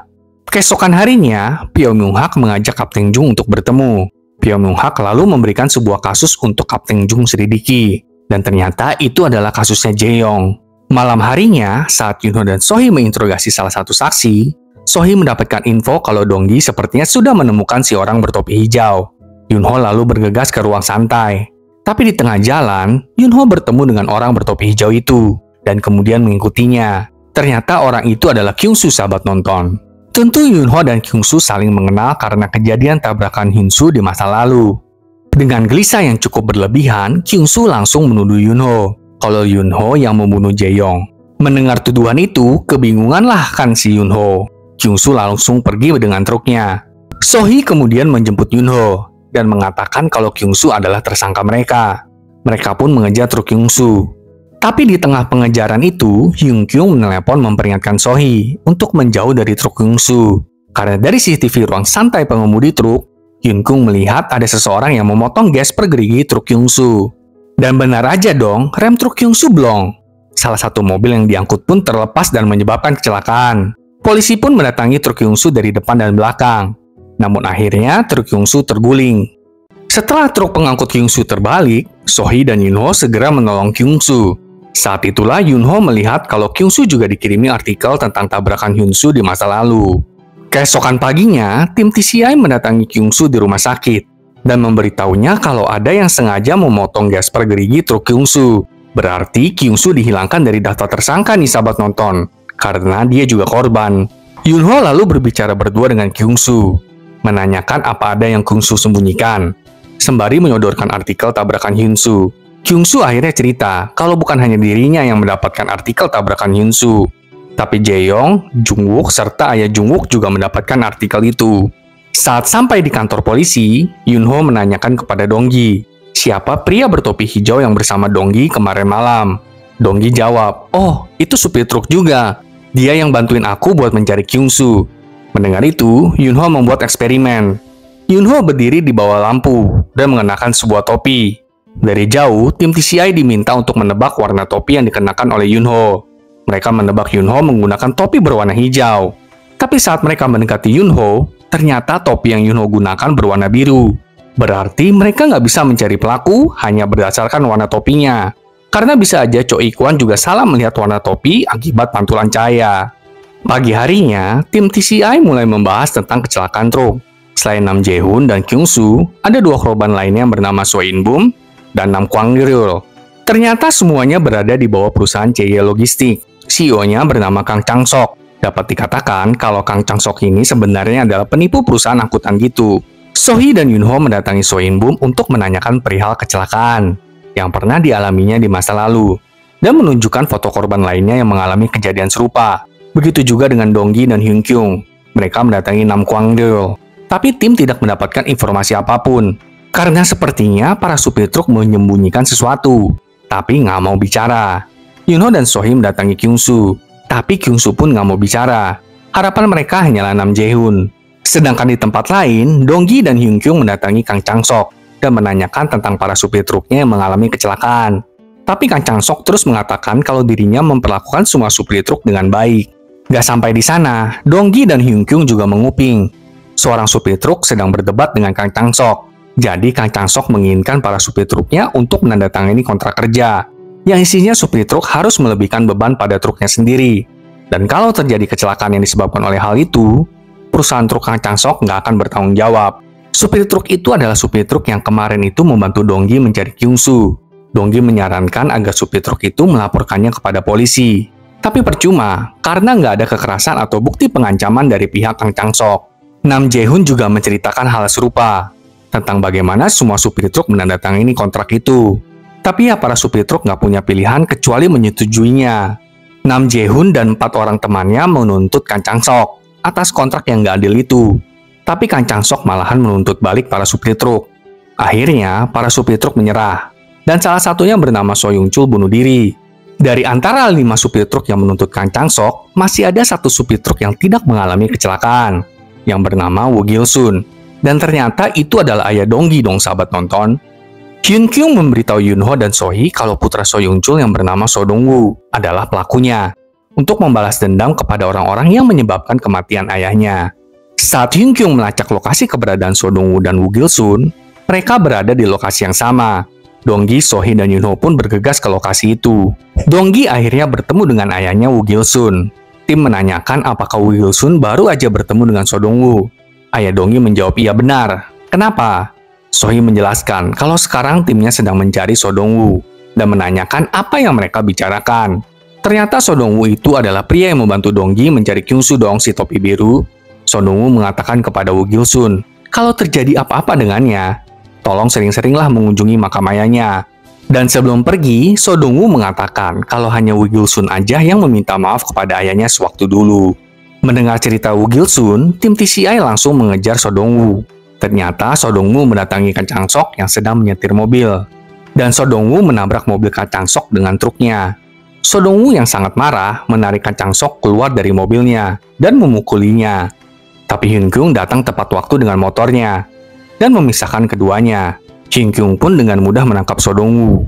Terus bagaimana dengan biang keroknya si Kang Chang-sok? Saat diinterogasi oleh Donggi, So Dong-woo mengakui seluruh perbuatannya. Dari memotong gesper gerigi dan percobaan membunuh Kang Chang-sok. So Dong-woo juga mengatakan kalau dia merekam semua pembicaraan dirinya dengan Kang Chang-sok tentang kontrak ilegal itu. Tapi saat So Dong-woo menemui pengacara dengan rekaman itu, pengacara bilang Kang Chang-sok hanya akan mendapatkan hukuman percobaan. Ya, So Dong-woo nggak tahanlah dengan hal itu. Jadi So Dong-woo berniat untuk membunuh Kang Chang-sok. Donggi lalu memperlihatkan kamera dashboard pengemudi mobil putih, di mana pengemudi itu sedang berbicara dengan istrinya di telepon. Dan tiba-tiba aja gesper gerigi dari truk Nam Jae-hoon mengenai lehernya. Pengemudi mobil putih pun mati seketika itu juga. Hal ini menyadarkan So Dong-woo kalau akibat perbuatannya, seseorang yang nggak bersalah meninggal gitu aja. Tentu So Dong-woo merasa amat bersalah. Keesokan harinya, Kapten Jung dengan tampang mengerengut memberikan sebuah kasus kepada timnya. Itu adalah kasus dari Pyo Myung-hak, kecelakaan Jae-yong. Tim langsung tahulah siapa Jae-yong. Itu loh, kasus seorang pegawai wanita ayah Jae-yong yang melompat dari mobil Jae-yong karena pelecehan seksual. Kapten Jung menegaskan kalau Jae-yong meninggal bukan karena kecelakaan mobil, tapi karena dibunuh. Di tempat lain, Kyung-soo mendatangi Jung-wook dan meminta uang. Sepertinya Kyung-soo membutuhkan uang itu untuk ganti rugi kecelakaan truknya. Kyung-soo juga mengancam kalau dirinya akan membeberkan kebenaran yang sesungguhnya terjadi kepada polisi.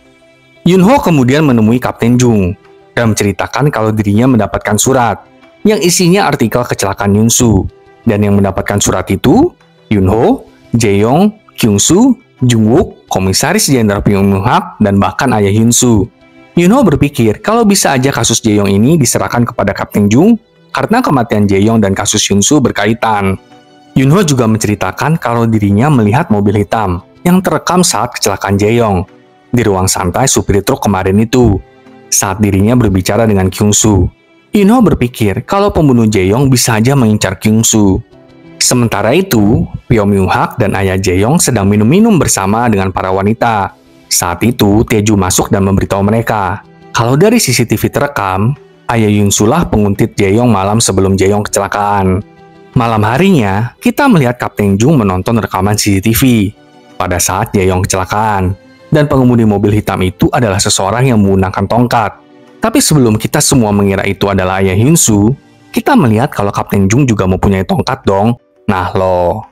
Di tempat lain, nggak ayah nggak anak, Jung-wook juga lagi pesta pora bersama dengan teman-temannya dan para wanita. Saat itulah Pyo Myung-hak menelepon Jung-wook. Pyo Myung-hak ingin Kyung-soo menemuinya. Jung-wook langsung memberitahu Kyung-soo tentang hal ini. Kyung-soo dengan senang menyambut pertemuan itu. Tapi sebuah mobil hitam diam-diam mengikuti Kyung-soo. Di tempat lain, tim TCI sedang mengintai. Itu adalah kasus yang dulu sempat ditangani oleh Sohee. Dan tiba-tiba Tae-ju mengambil alih, lalu menutup kasus itu. Kasus tentang narkoba dan taksi gelap. Kyung-soo akhirnya sampai di lokasi janjian. Di lokasi itu tiba-tiba lampu sorot menyala. Dan Kyung-soo digebukin oleh para preman. Kyung-soo lari tapi terus dikejar oleh para preman itu. Dan saat sedang berlari, Kyung-soo menelepon Yunho dan mengatakan, "Tolong aku, Pyo Myung-hak." Tapi di saat yang sama, tidak lama kemudian, Kyung-soo ditabrak oleh mobil hitam, sehingga dia tidak melanjutkan panggilannya dengan Yunho. Yunho pun tidak begitu menghiraukan panggilan Kyung-soo, karena ada tiba-tiba kecelakaan di dekat mereka. Saat Sohee dan Yunho sampai di TKP kecelakaan, ternyata kecelakaan itu melibatkan ayah Sohee dong. Ayah Sohee berlumuran darah. dan diangkut dengan tandu oleh petugas. Melihat hal itu terjadi kepada ayahnya, sedih dan menangislah si Sohee. Kali ini kita lihat Jungwook si anak polisi malahan pakai sabu-sabu dong. Waktu teler, Jungwook malahan nyetir dan melakukan tabrak lari. Jungwook nabrak pengendara motor gitu. Geblek banget dah emang ini anak polisi. Nah, kebetulannya ayah Sohee ada di sekitaran situ dan mencoba menolong si pengendara motor. Gak hanya sampai di sana, dengan taksinya ayah Sohee berusaha mengejar mobil Jungwook demi mendapatkan keadilan. Tapi di sanalah ayah Sohee menabrak mobil yang sedang berhenti di pinggir jalan. Begitulah ayah Sohee mendapatkan kecelakaannya. Para tim TCI melaporkan detail kasus ini ke kepala kepolisian dan beberapa anggota kepolisian Namgang. Dan dari kamera CCTV di jalan, mereka belum dapat mengetahui siapa yang mengendarai mobil hitam itu. Tapi ternyata mobil hitam yang dipakai oleh Jungwook adalah taksi gelap. Kasus taksi gelap ini pernah ditangani oleh Sohee, tapi tiba-tiba diambil alih oleh Taeju. Dan Taeju langsung menutup kasus taksi gelap itu. Seluruh tim bertekad untuk mencari siapa pengemudi mobil hitam itu yang menabrak lari pengendara motor dan yang membuat ayah Sohee celaka. Bahkan, kepala polisi Gu juga meminta seluruh bagian untuk membantu tim TCI. Sedangkan Sohee tentu berada di rumah sakit untuk menemani ayahnya yang belum siuman akibat kecelakaan kemarin malam. Yunho dan Hyunkyung kemudian ke sebuah bar untuk menemukan pengendara mobil hitam. Seorang wanita bernama Mijin mengatakan kalau pengendara mobil hitam itu bernama Byung-chan. Mijin juga mengakui kalau mengenal Byung-chan. Mijin juga mengatakan kalau kemarin Byung-chan menyopiri seorang tamu pulang dan bertengkar dengan pengemudi taksi. Wah, kesaksian palsu nih. Yunho kemudian mengupdate informasi tentang Byung-chan kepada timnya, di mana Byung-chan tuh punya banyak riwayat kejahatan dan memang bekerja di perusahaan taksi gelap. Menurut kesaksian Mijin, kejadian Byung-chan menabrak lari dan bertengkar dengan supir taksi itu terjadi setelah Mijin dan pelanggannya keluar dari taksi. Hyunkung juga mendapati kalau Jungwooklah pelanggan taksi Byung-chan malam itu. Sedangkan di tempat lain, Kyung-soo disandera oleh seseorang yang menggunakan tongkat. Kyung-soo bahkan disetrum agar mengatakan hal yang sebenarnya tentang kejadian tabrakan Yun-soo. Keesokan harinya, setelah beberapa saat tim TCI mencari mobil hitam itu, akhirnya tim menemukan mobil hitam itu di tempat penghancur mobil. Untung aja belum hancur sepenuhnya tuh mobil. Tapi kartu memori di dashboard mobil sudah nggak ada. Sedangkan di tempat forensik, dokter forensik menemukan sesuatu dari EDR mobil. EDR itu adalah sistem yang merekam informasi selama tabrakan. Dan terbukti kalau saat tabrak lari terjadi, sabuk pengaman mobil sedang terpasang di kursi penumpang depan dan belakang. Jadi saat kecelakaan terjadi, ada 3 orang yang berada di mobil itu. Bukan hanya Byung-chan aja. Dan gak sampai di sana, di bagian atas jendela pengemudi, ada darah dan DNA Jungwook yang menandakan kalau Jungwooklah pengemudinya, bukan Byung-chan. Kepala polisi Gu yang mengetahui hal ini langsung kelabakan. Dia takut banget karena Jungwook kan anak komisaris jenderal kepolisian. Tapi tim TCI mah gak kenal takut deh. Sohee langsung samperin Jungwook ke klub, bahkan meneriakinya. Tapi Jungwook malahan menghina Sohee dan ayahnya itu. Duh, ini cowok mulutnya ampun dah, hina banget. Sohee langsung kehilangan kesabarannya dan melempar gelas-gelas di meja. Tapi untung aja Yunho segera datang dan membawa Sohee pergi dari sana. Pyo Myung-hak juga langsung menemui anaknya itu dan mengomelinya habis-habisan. Tapi Jungwook lebih marah lagi dan bilang akan membereskan masalah ini tanpa melibatkan ayahnya. Keesokan harinya, Jungwook datang ke kantor polisi untuk diinterogasi dengan pengacaranya. Pengacaranya meminta Jungwook untuk menjawab saya tidak ingat untuk setiap pertanyaan Yunho. Tapi Yunho memperlihatkan rekaman EDR dari tim forensik yang menandakan kalau ada 3 orang di dalam mobil selama kecelakaan berlangsung. Gak sampai di sana, Yunho bahkan memberikan hasil forensik di mana ditemukan darah dan DNA, bahkan serat baju Jungwook di bangku pengemudi, yang menyiratkan kalau Jungwooklah yang mengemudi dan melakukan kecelakaan pada malam itu. Mendengar itu, pengacaranya mengatakan kalau itu hanyalah bukti tidak langsung, alias nggak bisa menahan Jungwook hanya dengan bukti itu. Di saat yang bersamaan, Byung-chan mendatangi kantor polisi dan menyerahkan diri, mengatakan kalau dirinya sendirian saat kecelakaan terjadi. Dia meminta maaf dan merelakan dirinya untuk dipenjara. Hal ini membuat Jungwook langsung dibebaskan saat itu dong. Gemes banget deh ngeliatnya.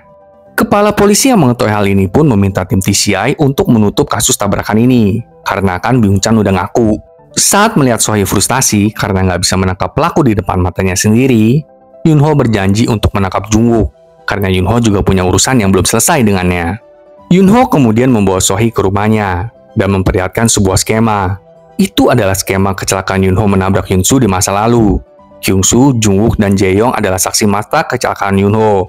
Di antara mereka bertiga, Jae-yong sudah meninggal. dan Kyung-soo sekarang menghilang.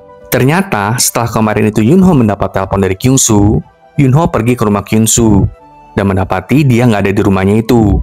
Dan Kyung-soo pun nggak bisa dikontak sampai sekarang. Yunho juga mengatakan kalau saat Jae-yong meninggal ada mobil hitam di TKP. Dan saat mencari supir truk kemarin itu, Yunho juga melihat mobil hitam yang mirip, seperti yang ada di TKP Jae-yong. Nah dulu mereka bertiga ini yang masih SMA mengendarai mobil tanpa SIM dan melihat Yunho menabrak Hyun-soo. Maka karena itu mereka dipanggil menjadi saksi mata kasus Hyun-soo. Yunho juga mengatakan kalau dirinya dan beberapa orang lain menerima sebuah surat yang isinya artikel mengenai kecelakaan Hyun-soo. Yunho berpendapat sepertinya Jungwook memang melakukan sesuatu di masa lalu. Karena itulah pengirim surat artikel itu melukai Jae-yong dan Kyung-soo. Taeju juga melaporkan ke Pyo Myung-hak kalau Kyung-soo menghilang dan yang melaporkannya adalah Yunho. Taeju lalu memberikan ide untuk memojokkan mereka. Dan besoknya, Kapten Jung dimasukkan ke komite disiplin. Karena Kapten Jung dianggap nggak mampu menangkap pembunuh Jae-yong. Sedangkan Taeju yang akan menggantikan Kapten Jung untuk sementara waktu. Malam harinya, Kapten Jung kembali ke TCI dan mengatakan kalau dirinya mendapatkan 3 bulan tindakan disipliner karena mengabaikan tugas, penyelidikan yang berlebihan, dan mengurangi prestis polisi. Ada-ada aja dah ini emang alasan indisiplinernya. Yunho lalu bertanya, tapi kenapa kok komisaris jenderal sampai berbuat segininya? Terus Kapten Jung memberikan jurnalnya, yang dia tulis saat menyelidiki kasus tabrakan Yunho dulu. Menurut Kapten Jung, ada yang janggal, di mana laporan pertama dibuat oleh Kyung-soo. Kyung-soo menelepon dan menutup tanpa bicara. Petugas nomor darurat merasa itu aneh, dan mencoba menelepon Kyung-soo balik, berkali-kali. Setelah 4 menit, Kyung-soo menjawab ponselnya, tapi Kapten Jung curiga apa yang terjadi selama 4 menit itu. Yunho kemudian bercerita, kalau dulu sewaktu Pyo Myung-hak menginterogasinya, Yunho mengaku dia melihat ada cahaya di depan matanya. Yunho berpikir kalau ada mobil yang melintasi di situ. Tapi Pyo Myung-hak memotong kesaksian Yunho. Pyo Myung-hak sengaja mengecualikan bagian kesaksian Yunho itu. Karena satu-satunya mobil yang bisa melintasi garis tengah adalah mobil Pyo Myung-hak, yang dikendarai oleh 3 anak badung itu. Dan Kapten Jung juga nggak bisa menyelidiki kasus Yunho dulu, karena dia tiba-tiba dipindah ke pedesaan. Ditambah lagi istrinya meninggal karena tabrak lari. Keesokan harinya, Yunho dan Sohee menemui wartawan yang menulis tentang kecelakaan tabrakan Hyun-soo. Wartawan itu mengakui kalau kesaksian para saksi mencurigakan. Kesaksian mereka kayak nggak cocok aja gitu dengan foto yang terjadi di TKP. Sohee dan Yunho juga meminta seluruh berkas-berkas dan foto-foto hari kejadian dari wartawan itu. Setelah itu, Sohee dan Yunho membahas foto-foto itu. Pertama, adanya slip ban di lokasi kecelakaan. Itu sepertinya berasal dari mobil di sisi berlawanan yang melintasi garis tengah jalan. Dan dari foto-foto ban, mereka berpendapat kalau mobil Pyo Myung-hak lah yang menabrak Hyun-soo. Yunho lalu memutuskan agar mereka ke TKP. Saat mereka sampai di TKP, ada sebuah mobil yang mengarahkan lampu sorot ke Yunho. Hal itu membuat Yunho kemudian mengingat-ingat kejadian tabrakannya. Yunho dengan yakin mengatakan kalau para saksilah pelaku tabrak lari Hyun-soo. Jadi jejak ban di badan Hyun-soo berasal dari mobil Pyo Myung-hak. Sohee dan Yunho pun langsung menelepon Kapten Jung dan menceritakan kejadian ini. Sohee berpikir kalau pembunuh Jae-yong dan menghilangnya Kyung-soo adalah ulah dari Jungwook. Tapi Kapten Jung mengatakan kalau pembunuh Jae-yong itu berkaki pincang. Pada saat yang bersamaan, Kapten Jung menemui ayah Hyun-soo, menanyakan tentang menantunya yang bernama Kim Min-sung. Dan Yunho menemui si dokter forensik yang bernama Kim Hyun-min. Ternyata Kim Hyun-min ini tuh ternyata adalah Kim Min-sung sahabat nonton. Dia adalah suami Hyun-soo. Dialah pelakunya selama ini. Ayah Hyun-soo menjelaskan kalau menantunya ternyata masih hidup. Tapi ayah Hyun-soo nggak bisa memberitahu Kapten Jung di mana menantunya itu sekarang. Sedangkan di tempat lain, Jungwook mendapatkan telepon anonim yang memutar sebuah rekaman pengakuan Kyung-soo tentang bagaimana Jungwook melindas Hyun-soo. Penelepon anonim juga meminta Jungwook untuk bertemu. Dan karena takut pergi sendirian, Jungwook pergi menemui ayah Jae-yong dan meminta bantuannya. Tentu tanpa sepengetahuan ayahnya Pyo Myung-hak. Sedangkan Yunho akhirnya bertemu dengan Kim Min-sung, yang adalah suami Hyun-soo. Dia sekarang berganti nama menjadi Kim Hyun-min. Kim sebenarnya ingin melupakan kejadian Hyun-soo itu, dan melanjutkan hidupnya dengan identitas baru. Tapi suatu hari, Kim mengetahui kebenarannya, di mana jejak ban di tubuh Hyun-soo itu ternyata bukan berasal dari mobil Yunho. Kim menyadari kalau penyelidikan kasus Hyun-soo dicurangi oleh Pyo Myung-hak. Dan dari sanalah Kim memulai rencananya untuk membalas dendam. Karena menurutnya, hukum itu udah nggak bisa berjalan dengan seharusnya. Tapi Yunho mencoba untuk meyakinkan Kim kalau Yunho akan menangkap Jungwook dan ayahnya itu. Yunho kemudian memujuk agar Kim menyudahi semuanya ini dan menyerahkan diri. Di sana, Yunho dengan penuh penyesalan berulang kali meminta maaf kepada Kim. Melihat itu, Kim langsung memukul Yunho dan melarikan diri dengan mobilnya. Yang mengejar mobil Kim bukan cuma Yunho, tapi bawahannya Ayah Jae-yong dan juga Tae-ju. Ternyata, yang mengendari mobil Kim adalah Sohee. Sohee dan Yunho mengadakan atraksi di jalan untuk mengecoh para pengejar Kim. Gak cuma itu, Donggi juga mengendarai truk dan sengaja membuat para pengejar kecelakaan. Hyun-kyung juga mengendarai motornya. Hyun-kyung memberi aba-aba kepada semua polantas untuk menyalakan lampu sen mereka, sehingga para pengejar menghentikan mobil mereka. Dan akhirnya, semua pengejar pun berhasil ditangkap. Dan saat Tae-ju menuju ke arah mobil Kim, dia kaget karena Sohee lah pengemudinya, bukan Kim. Ternyata, 10 jam yang lalu, tim TCI berkumpul. Dan mereka akhirnya mengetahui kalau Kim lah pembunuh Jae-yong dan yang menculik Kyung-soo. Saat tim TCI ingin menangkap Kim, Yunho menawarkan diri untuk memujuk Kim. Dan saat Yunho memujuk Kim, tim udah menunggu di lokasi. Sewaktu Yunho dipukul oleh Kim, Sohee langsung mendatangi Yunho. Sedangkan tim TCI yang lain menemukan Kim yang terjatuh dari tangga. Setelah menangkap Kim, seluruh tim TCI pun berkumpul. Kim menjelaskan kalau Kyung-soo udah menceritakan kejadian 10 tahun yang lalu, di mana Jungwook lah yang melindas Hyun-soo. Saat kejadian 10 tahun yang lalu, Jungwook mengendarai mobil ayahnya bersama dengan Jae-yong dan Kyung-soo. Saat mereka sedang selfie, mereka tidak memperhatikan jalan dan berpapasan dengan mobil Yunho, yang menyebabkan mobil Yunho akhirnya mengalami kecelakaan. Anak-anak Badung ini keluar dari mobil dan menemukan ada sepasang suami istri yang tergeletak di jalan. Suami istrinya ini adalah Kim dan Hyun-soo. Kyung-soo lalu menelepon emergency call, tapi Jungwook langsung menghalanginya. Namun saat mereka hendak kabur, Kyung-soo melihat kalau Hyun-soo tuh masih hidup. Hyun-soo juga sempat meminta tolong kepada mereka untuk menyelamatkan bayinya. Tapi Jungwook tetap pergi. Dia kemudian menyalakan mobilnya dan langsung menabrak Hyun-soo dong. Saat itu, Kim tidak sadarkan diri. Kembali ke saat ini, Kim tentu nggak rela membiarkan Jungwook lepas begitu aja.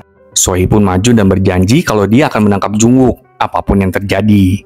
Tak lama kemudian, Kim lalu menerima pesan dan mengatakan kalau seharusnya dia bertemu dengan Jungwook. Jungwook meminta Kim untuk mendatangi rumah liburan yang dimiliki oleh perusahaan keluarga Jae-yong. Kapten Jung langsung menyadari kalau ini adalah jebakan.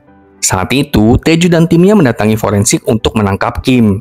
Kapten Jung bilang kalau mereka nggak bisa serahkan Kim jika mau menangkap Jungwook. Karena itulah, Sohee berpura-pura jadi Kim, mengendarai mobil Kim dan memancing para pengejar Kim. Tae-ju menuntut agar tim TCI menyerahkan Kim, tapi Kapten Jung menghalangi. Sedangkan anggota tim TCI lainnya menuju ke lokasi di mana Jungwook berada. Saat mengetahui kalau tim TCI ada di depan rumah hiburan itu, anak buah Ayah Jae-yong menghalangi tim TCI. Mereka akhirnya terlibat perkelahian sengit, tapi untung aja Yunho udah jago berkelahi ya. Dan saat seluruh anak buah sudah dikalahin, Donggi menghadang Ayah Jae-yong. Tapi Donggi abis dipukuli oleh Ayah Jae-yong yang adalah mantan gangster. Sohee dan Yunho menghadang Jungwook yang hendak kabur. Mereka pun terlibat perkelahian. Untung aja Hyun-kyung membantu Donggi, dan mereka berhasil menangkap Ayah Jae-yong pada akhirnya. Jungwook pun dipukuli habis-habisan oleh Sohee dan Yunho sampai pingsan. Mantap kali. Akhirnya berita bahagia ini sampai deh ke telinga Po Yung-hak. Marah banget lah dia mendengar ini semua. Dan keesokan paginya, kantor polisi Namgang heboh banget lah dengan penangkapan Ayah Jae-yong, Jungwook, dan Kim. Kepala polisi sakit kepala deh kali ini. Kehebohan juga terjadi di tim TCI. Mereka nggak boleh menemui Kim, karena kasus ini langsung diambil alih oleh Tae-ju. Dan lagi-lagi Tae-ju. Tobat deh bang. Tae-ju kemudian melaporkan ke Po Yung-hak kalau Ayah Jae-yong sudah dipenjara dengan tuduhan percobaan pembunuhan kepada Kim. Sedangkan Jungwook tidak, karena kesaksian Kyung-soo dihasilkan di bawah tekanan.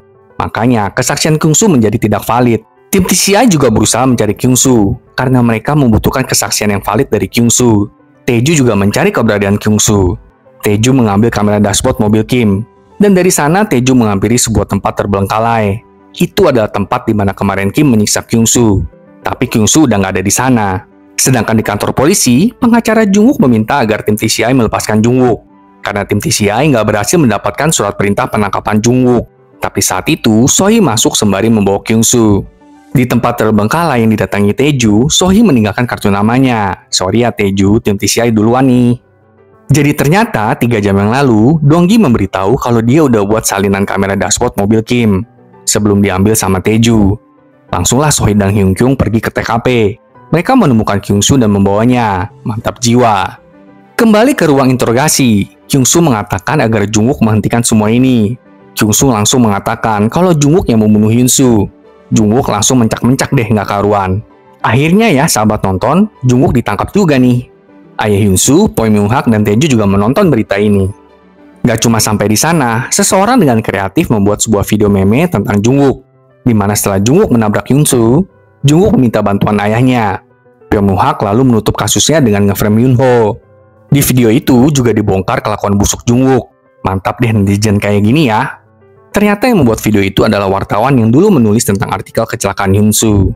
Choi Myung-hak lalu mendatangi anaknya yang udah dipenjara dan mengatakan kalau dia akan mengadakan konferensi pers dan menjelaskan kalau dirinya nggak tahu apa-apa tentang kekacauan yang dilakukan oleh Jungwook. Emang luar biasa ya bapak satu ini. Choi Myung-hak lalu menelepon Taeju, tapi kali ini Taeju nggak mengangkat teleponnya dan mengeluarkan sebuah USB. Saat Choi Myung-hak dalam perjalanan pulang setelah konferensi pers, dia menyadari kalau jalanannya agak berbeda. Ternyata ayah Hyunsu lah pengemudi mobilnya. Cerita dimulai dari tim TCI yang langsung mendapatkan info kalau Choi Myung-hak telah diculik. Taeju juga mendapatkan info yang sama. Taeju langsung menyuruh anggotanya untuk mencari mobil Choi Myung-hak dan memeriksa kamera CCTV. Sedangkan di dalam mobil, Choi Myung-hak tanya apa tujuan ayah Hyunsu menculiknya. Ayah Hyunsu melakukan hal ini karena nggak suka sama Choi Myung-hak yang membohongi publik, dengan mengatakan kalau dirinya tidak tahu apa-apa tentang kebejatan putranya. Sedangkan tim TCI udah tahu kalau ayah Hyunsu yang bernama Lee Jung-sup lah yang menculik Choi Myung-hak. Kapten Jung meminta tim untuk melacak ponsel Lee Jung-sup agar mereka mengetahui lokasinya. Akhirnya Kapten Jung berhasil menemukan mobil Choi Myung-hak dan menghentikan penculikan itu. Polisi pun segera datang dan menangkap Lee Jung-sup. Geram banget deh Kapten Jung melihat semua ini. Keesokan harinya, kepada media, Choi Myung-hak berlagak terluka dengan kursi rodanya dan mengatakan kalau dia menginginkan Lee Jung-sup diberi keringanan hukuman dan melimpahkan kasus kematian Hyunsu kepada kejaksaan. Akhirnya, sidang kasus Hyunsu pun diadakan, dan kali ini Kyung-soo yang menjadi saksi.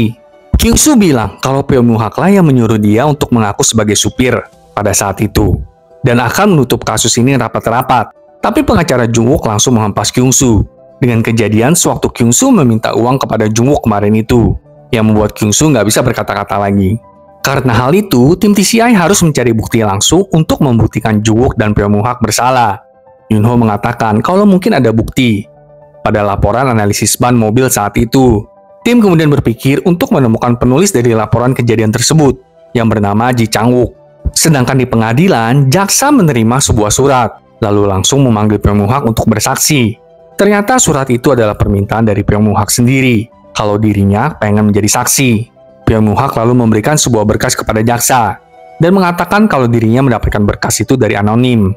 Ternyata itu adalah hasil laporan analisis dari jejak ban pada Hyunsu. Dan menurut laporan analisis itu, jejak ban pada Hyunsu tidak cocok dengan mobil Yunho, yang berarti bukan Yunho yang menabrak Hyunsu. Choi Myung-hak juga menambahkan kalau jejak ban pada Hyunsu adalah jejak ban dari mobil Choi Myung-hak yang dikendarai oleh putranya sendiri Jungwook. Wah, menumbalkan anak sendiri demi karir nih. Mantap deh pak. Mendengar itu, Jungwook langsung bilang, "Udah deh, saya ungkap aja semua sekarang." Jungwook kemudian bersaksi kalau dulu ayahnya yang menyuruh mereka bertiga untuk menjadi saksi dan mengatakan akan mengurus sisanya. Jungwook juga mengatakan kalau ayahnya akan menyembunyikan hasil laporan analisis ban. Ji Chang-wook juga kemudian memberikan kesaksiannya kalau Choi Myung-hak sendiri yang telah mengambil laporan analisis ban itu 14 tahun yang lalu. Dan karena kesaksian ini, Choi Myung-hak juga akan didakwa karena dianggap merusak barang bukti dan penyalahgunaan kekuasaan. Mantap. Setelah itu, kantor inspeksi datang ke kantor Choi Myung-hak dengan maksud menggeledah dan menyita semua barang-barang Choi Myung-hak karena mereka mendapatkan surat laporan. Ternyata yang mengirimkan surat laporan itu adalah Taeju. Sedangkan di rumah sakit, ayah Sohee udah siuman dong. Duh, senang banget deh kita lihat mereka bisa reunian. Di persidangan, kita melihat ada 3 orang tersangka. Tuan Yang yang adalah ayah Jae-yong, Choi Myung-hak, dan Jungwook. Hakim memutuskan untuk menjatuhkan 20 tahun hukuman untuk Jungwook, 12 tahun penjara, dan denda sebesar 1,5 miliar won kepada Choi Myung-hak, dan 10 tahun 6 bulan penjara untuk Tuan Yang. Sementara itu, Lee Jung-sup mendatangi Kim, yang adalah menantunya di penjara. Kim bertekad untuk menjalani hukumannya, dan hidup dengan benar demi Hyunsu. Terus nih, Taeju mendapatkan naik jabatan dong. Duh, padahal dia juga nggak bener nggak sih? Setelah mendapatkan penghargaan itu, Taeju bertemu dengan Sohee. Sohee bilang kalau dia akan menyelidiki ulang kasus taksi gelap. Nantikanlah Taeju waktumu. Tapi tiba-tiba, tim TCI mendapatkan pengumuman kalau tim TCI akan dilebur dengan divisi penyelidikan yang lain. Yunho bahkan dikirim ke pulau. Ini pasti ulah Taeju lah ya kan? Siapa lagi coba? Akhirnya kita melihat seluruh ruangan tim TCI kosong nih sahabat nonton. Agak sedih juga ya dengan keadaan ini. Kemudian kita dibawa ke 1 tahun kemudian. Di Pulau Haepyeong, di sanalah Yunho ditugaskan sekarang. Sedangkan Donggi berada di pusat bantuan khusus lalu lintas. Junkung juga ditugaskan menjadi polantas. Dia mengendarai motor polisi dan mengatur jalanan. Sedangkan Sohee tetap menjalankan tugasnya menangkap pengemudi yang ugal-ugalan. Besok paginya, Yunho mendapatkan laporan dari induk semangnya kalau anaknya Sungga belum pulang dari kemarin malam. Yunho sebenarnya ada janji untuk bertemu dengan tim TCI hari itu ke Seoul. Tapi Yunho bertekad untuk mencari Sungga terlebih dahulu sebelum pergi ke Seoul. Yunho menanyakan teman-teman Sungga dan mencari kemana-mana. Akhirnya, Yunho menemukan sepatu Sungga. Sedangkan tim TCI tetap berkumpul, tapi tanpa Yunho. Mereka mengetahui kalau Yunho tidak bisa hadir karena Sungga yang menghilang. Akhirnya, tim TCI langsung menuju Pulau Haepyeong untuk membantu Yunho menemukan Sungga. So sweet banget deh mereka ya. Kompak. Donggi langsung memeriksa kamera CCTV pulau dan menemukan Sungga terekam di CCTV pada jam 9 malam. Mereka langsung pergi ke TKP dan mencari bukti apapun yang tertinggal. Akhirnya, mereka menemukan ada bumper mobil pecah di semak-semak. Yunho juga menemukan gantungan ponsel Sungga. Mereka mengasumsikan kalau terjadi kecelakaan di tempat itu. Kapten Jung juga akhirnya bergabung dengan tim TCI. Mereka pun membahas tentang bagaimana Sungga telah menghilang. Dan menurut salah satu saksi, Sungga itu nggak bergaul di sekolah. Tapi saksi ini pernah melihat Sungga berjalan bersama dengan seorang pria. Tampaknya Sungga dan pria itu pun dekat. Tim juga udah mengetahui jenis mobil dari bumper pecah yang mereka temukan kemarin. Tapi masalahnya, mereka udah cari jenis mobil itu di seluruh Pulau Haepyeong. Tapi tidak ada bumper yang mobilnya pecah. Bahkan tim udah periksa ke bengkel mobil, tapi nggak ada perbaikan pecah bumper untuk jenis mobil itu. Namun, terlihat di CCTV jalan yang dilalui Sungga, memang ada mobil yang dimaksud. Tapi plat nomornya nggak kelihatan. Lampu depan kanan mobil yang terekam itu juga rusak, persis seperti potongan bumper yang tim temukan. Tim pun langsung bergegas ke TKP dan mencari CCTV lain sekiranya kalau ada. Dan untung aja ada sebuah pabrik kecil yang memiliki CCTV. Dan dari CCTV itu, mereka menemukan tempat di mana mobil itu berhenti. Mereka kemudian sampai ke sebuah gunung kecil. Gunung itu diperuntukkan untuk perkuburan keluarga Gi. Yunho menyadari kalau dari semua mobil yang mereka cari, ada seorang pengemudi yang bernama Gi juga. Itu adalah Gi Hyung-soo.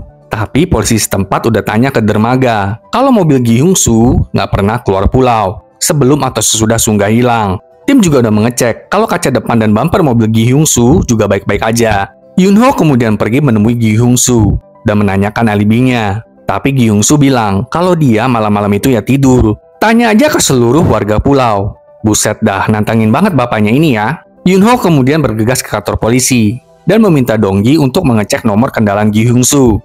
Karena menurut Yunho, Gi Hyung-soo ini memiliki 2 mobil yang sama jenisnya. Dan dari pencarian, benarlah Gi Hyung-soo mengganti mobilnya untuk menyembunyikan kendaraannya yang telah menabrak Sungga. Gi Hyung-soo membeli mobil bekas dengan model mobil yang sama dan menukar plat nomornya agar seperti tak terjadi apa-apa. Dan mobil yang menyebabkan kecelakaan kemungkinan disembunyikan atau dibuang ke laut. Yunho juga merasa kalau ada komplotan saat Gi Hyung-soo melakukan hal ini. Karena hanya 1 mobil yang terdaftar atas nama Gi Hyung-soo. Jadi orang yang membeli mobil bekas dengan model yang sama adalah komplotannya Gi Hyung-soo. Keesokan harinya, Hyun-kyung menemukan ada mobil yang dimaksud masuk ke dalam pulau pada hari Sungga menghilang. Modelnya sama persis seperti mobil Gi Hyung-soo. Mobil itu atas nama Im Ji-suk. Im Ji-suk dan Gi Hyung-soo adalah sepupu ternyata. Donggi juga menemukan kalau ada mobil dengan bumper rusak pergi meninggalkan pulau pagi ini. Melihat itu, Im Ji-suk langsung diinterogasi oleh tim. Mereka ingin tahu kemana Im Ji-suk membawa mobil dengan bumper rusak itu. Tapi tiba-tiba kepala desa masuk dan marah-marah. Kepala desa ngekeh kalau Sungga itu bunuh diri. Gi Hyung-soo juga mengatakan kalau dia sengaja menukar mobilnya dengan Im Ji-suk untuk lelucon aja, sembari membawa saksi. Melihat itu, Sohee langsung menuduh mereka semua bersekongkol untuk menutupi kasus Sungga. Tapi kepala desa malahan lebih galak lagi, sembari mengancam kepala polisi setempat, yang akhirnya menghentikan interogasi. Tim TCI juga menyimpulkan kalau sepertinya komplotannya itu lebih dari 1 orang. Yunho juga menyarankan agar tim menggunakan strategi untuk memancing mereka. Dan besoknya, Yunho mengumumkan kalau tim TCI akan menutup kasus Sungga. Kepala desa menanyakan, apakah jasad Sungga sudah ditemukan? Yunho menjawab, kalau kemarin itu, tim TCI menemukan salah satu penyuara Sungga di gunung. Dan dari sana, mereka akan menangkap sinyal ke lokasi tempat Sungga berada. Setelah ngomong kayak gini, malam harinya, Sohee dan Yunho mendatangi gunung dan bersembunyi. Setelah menunggu beberapa saat, Gi Hyung-soo dan ketiga temannya itu ke gunung. Tapi nggak cuma mereka berempat dong, ternyata ada 1 orang lagi. Dan itu adalah polisi setempat. Ampun deh ini. Mereka berlima pun mulai menggali tanah di gunung itu. Langsung deh Sohee dan Yunho menghampiri mereka. Saat melihat Sohee dan Yunho, Gi Hyung-soo malahan berniat untuk membunuh Sohee dan Yunho. Ampun deh. Tapi untungnya Donggi dan Hyunkung juga ada di TKP. Mereka berlima nggak bisa berkutik deh jadinya. Kita kemudian diperlihatkan bagaimana Kapten Jung membuntuti Gi Hyung-soo. Saat Gi Hyung-soo pergi, Kapten Jung menemukan Sungga yang sedang disekap di sana. Dan mayat yang terkubur di gunung itu adalah mayat pria. Pria ini sepertinya adalah teman Sungga. Berarti pria ini yang menyelamatkan Sungga. Tapi malah pria ini yang berakhir mati. Tim TCI pun membawa Sungga kepada ayahnya. Dan mereka akhirnya bisa berkumpul kembali. Sungga pun cerita kalau pada hari kejadian, mereka bertemu. Nama pria itu adalah Armin. Dan di perjalanan, Sungga menaruh penyuara telinganya ke Armin. Tapi saat itulah mobil Gi Hyung-soo melaju dengan kencang. Dan pada saat itu, polisi setempat yang menyetir mobil itu. Armin mendorong Sungga. Jadi Armin yang tertabrak mobil dan Sungga baik-baik saja. Mereka menemukan kalau Armin sudah mati di tempat. Tetapi Sungga masih hidup. Melihat ini semua, mereka berlima mulai saling salah-salahan. Nah, dari sanalah mereka merencanakan untuk mengubur Armin dan menyembunyikan Sungga. Kembali ke saat ini, akhirnya mereka berlima pun ditangkap. Yunho mengucapkan terima kasih kepada timnya. Karena dengan bantuan mereka, Yunho berhasil menangkap para pelaku. Tapi Kapten Jung malah mengatakan kalau dirinya udah mengajukan surat pengunduran diri. Setelah kasus ini, keempat anggota tim TCI mendapatkan promosi kenaikan jabatan. Seluruh tim TCI makan-makan untuk merayakan promosi mereka. Walaupun mereka bukan lagi di tim yang sama, tapi mereka berjanji untuk terus berhubungan. Keesokan harinya, Kapten Jung dipanggil oleh Direktur Dinas Penyelidikan Nasional. Direktur itu menanyakan tentang alasan Kapten Jung membentuk tim TCI. Di sana, Kapten Jung bercerita kalau kasus tabrak lari yang menewaskan istrinya masih mengganjal di hatinya. Kecelakaan yang terjadi di jalan sehingga menewaskan seseorang hanya dianggap sebagai kecelakaan aja. Tapi itu sebenarnya sudah termasuk pembunuhan juga. Alasan itulah yang membuat Kapten Jung membentuk tim TCI. Mendengar hal itu, direktur berkata, "Mari kita lakukan ini bersama." Yes, bener banget. Akhirnya tim TCI ini berkumpul bersama lagi. Dan mereka sekarang sudah ada di bawah Dinas Penyelidikan Nasional. Bukan di bawah Kepolisian Namgang lagi. Dan dengan Kapten Jung tetap sebagai kapten mereka.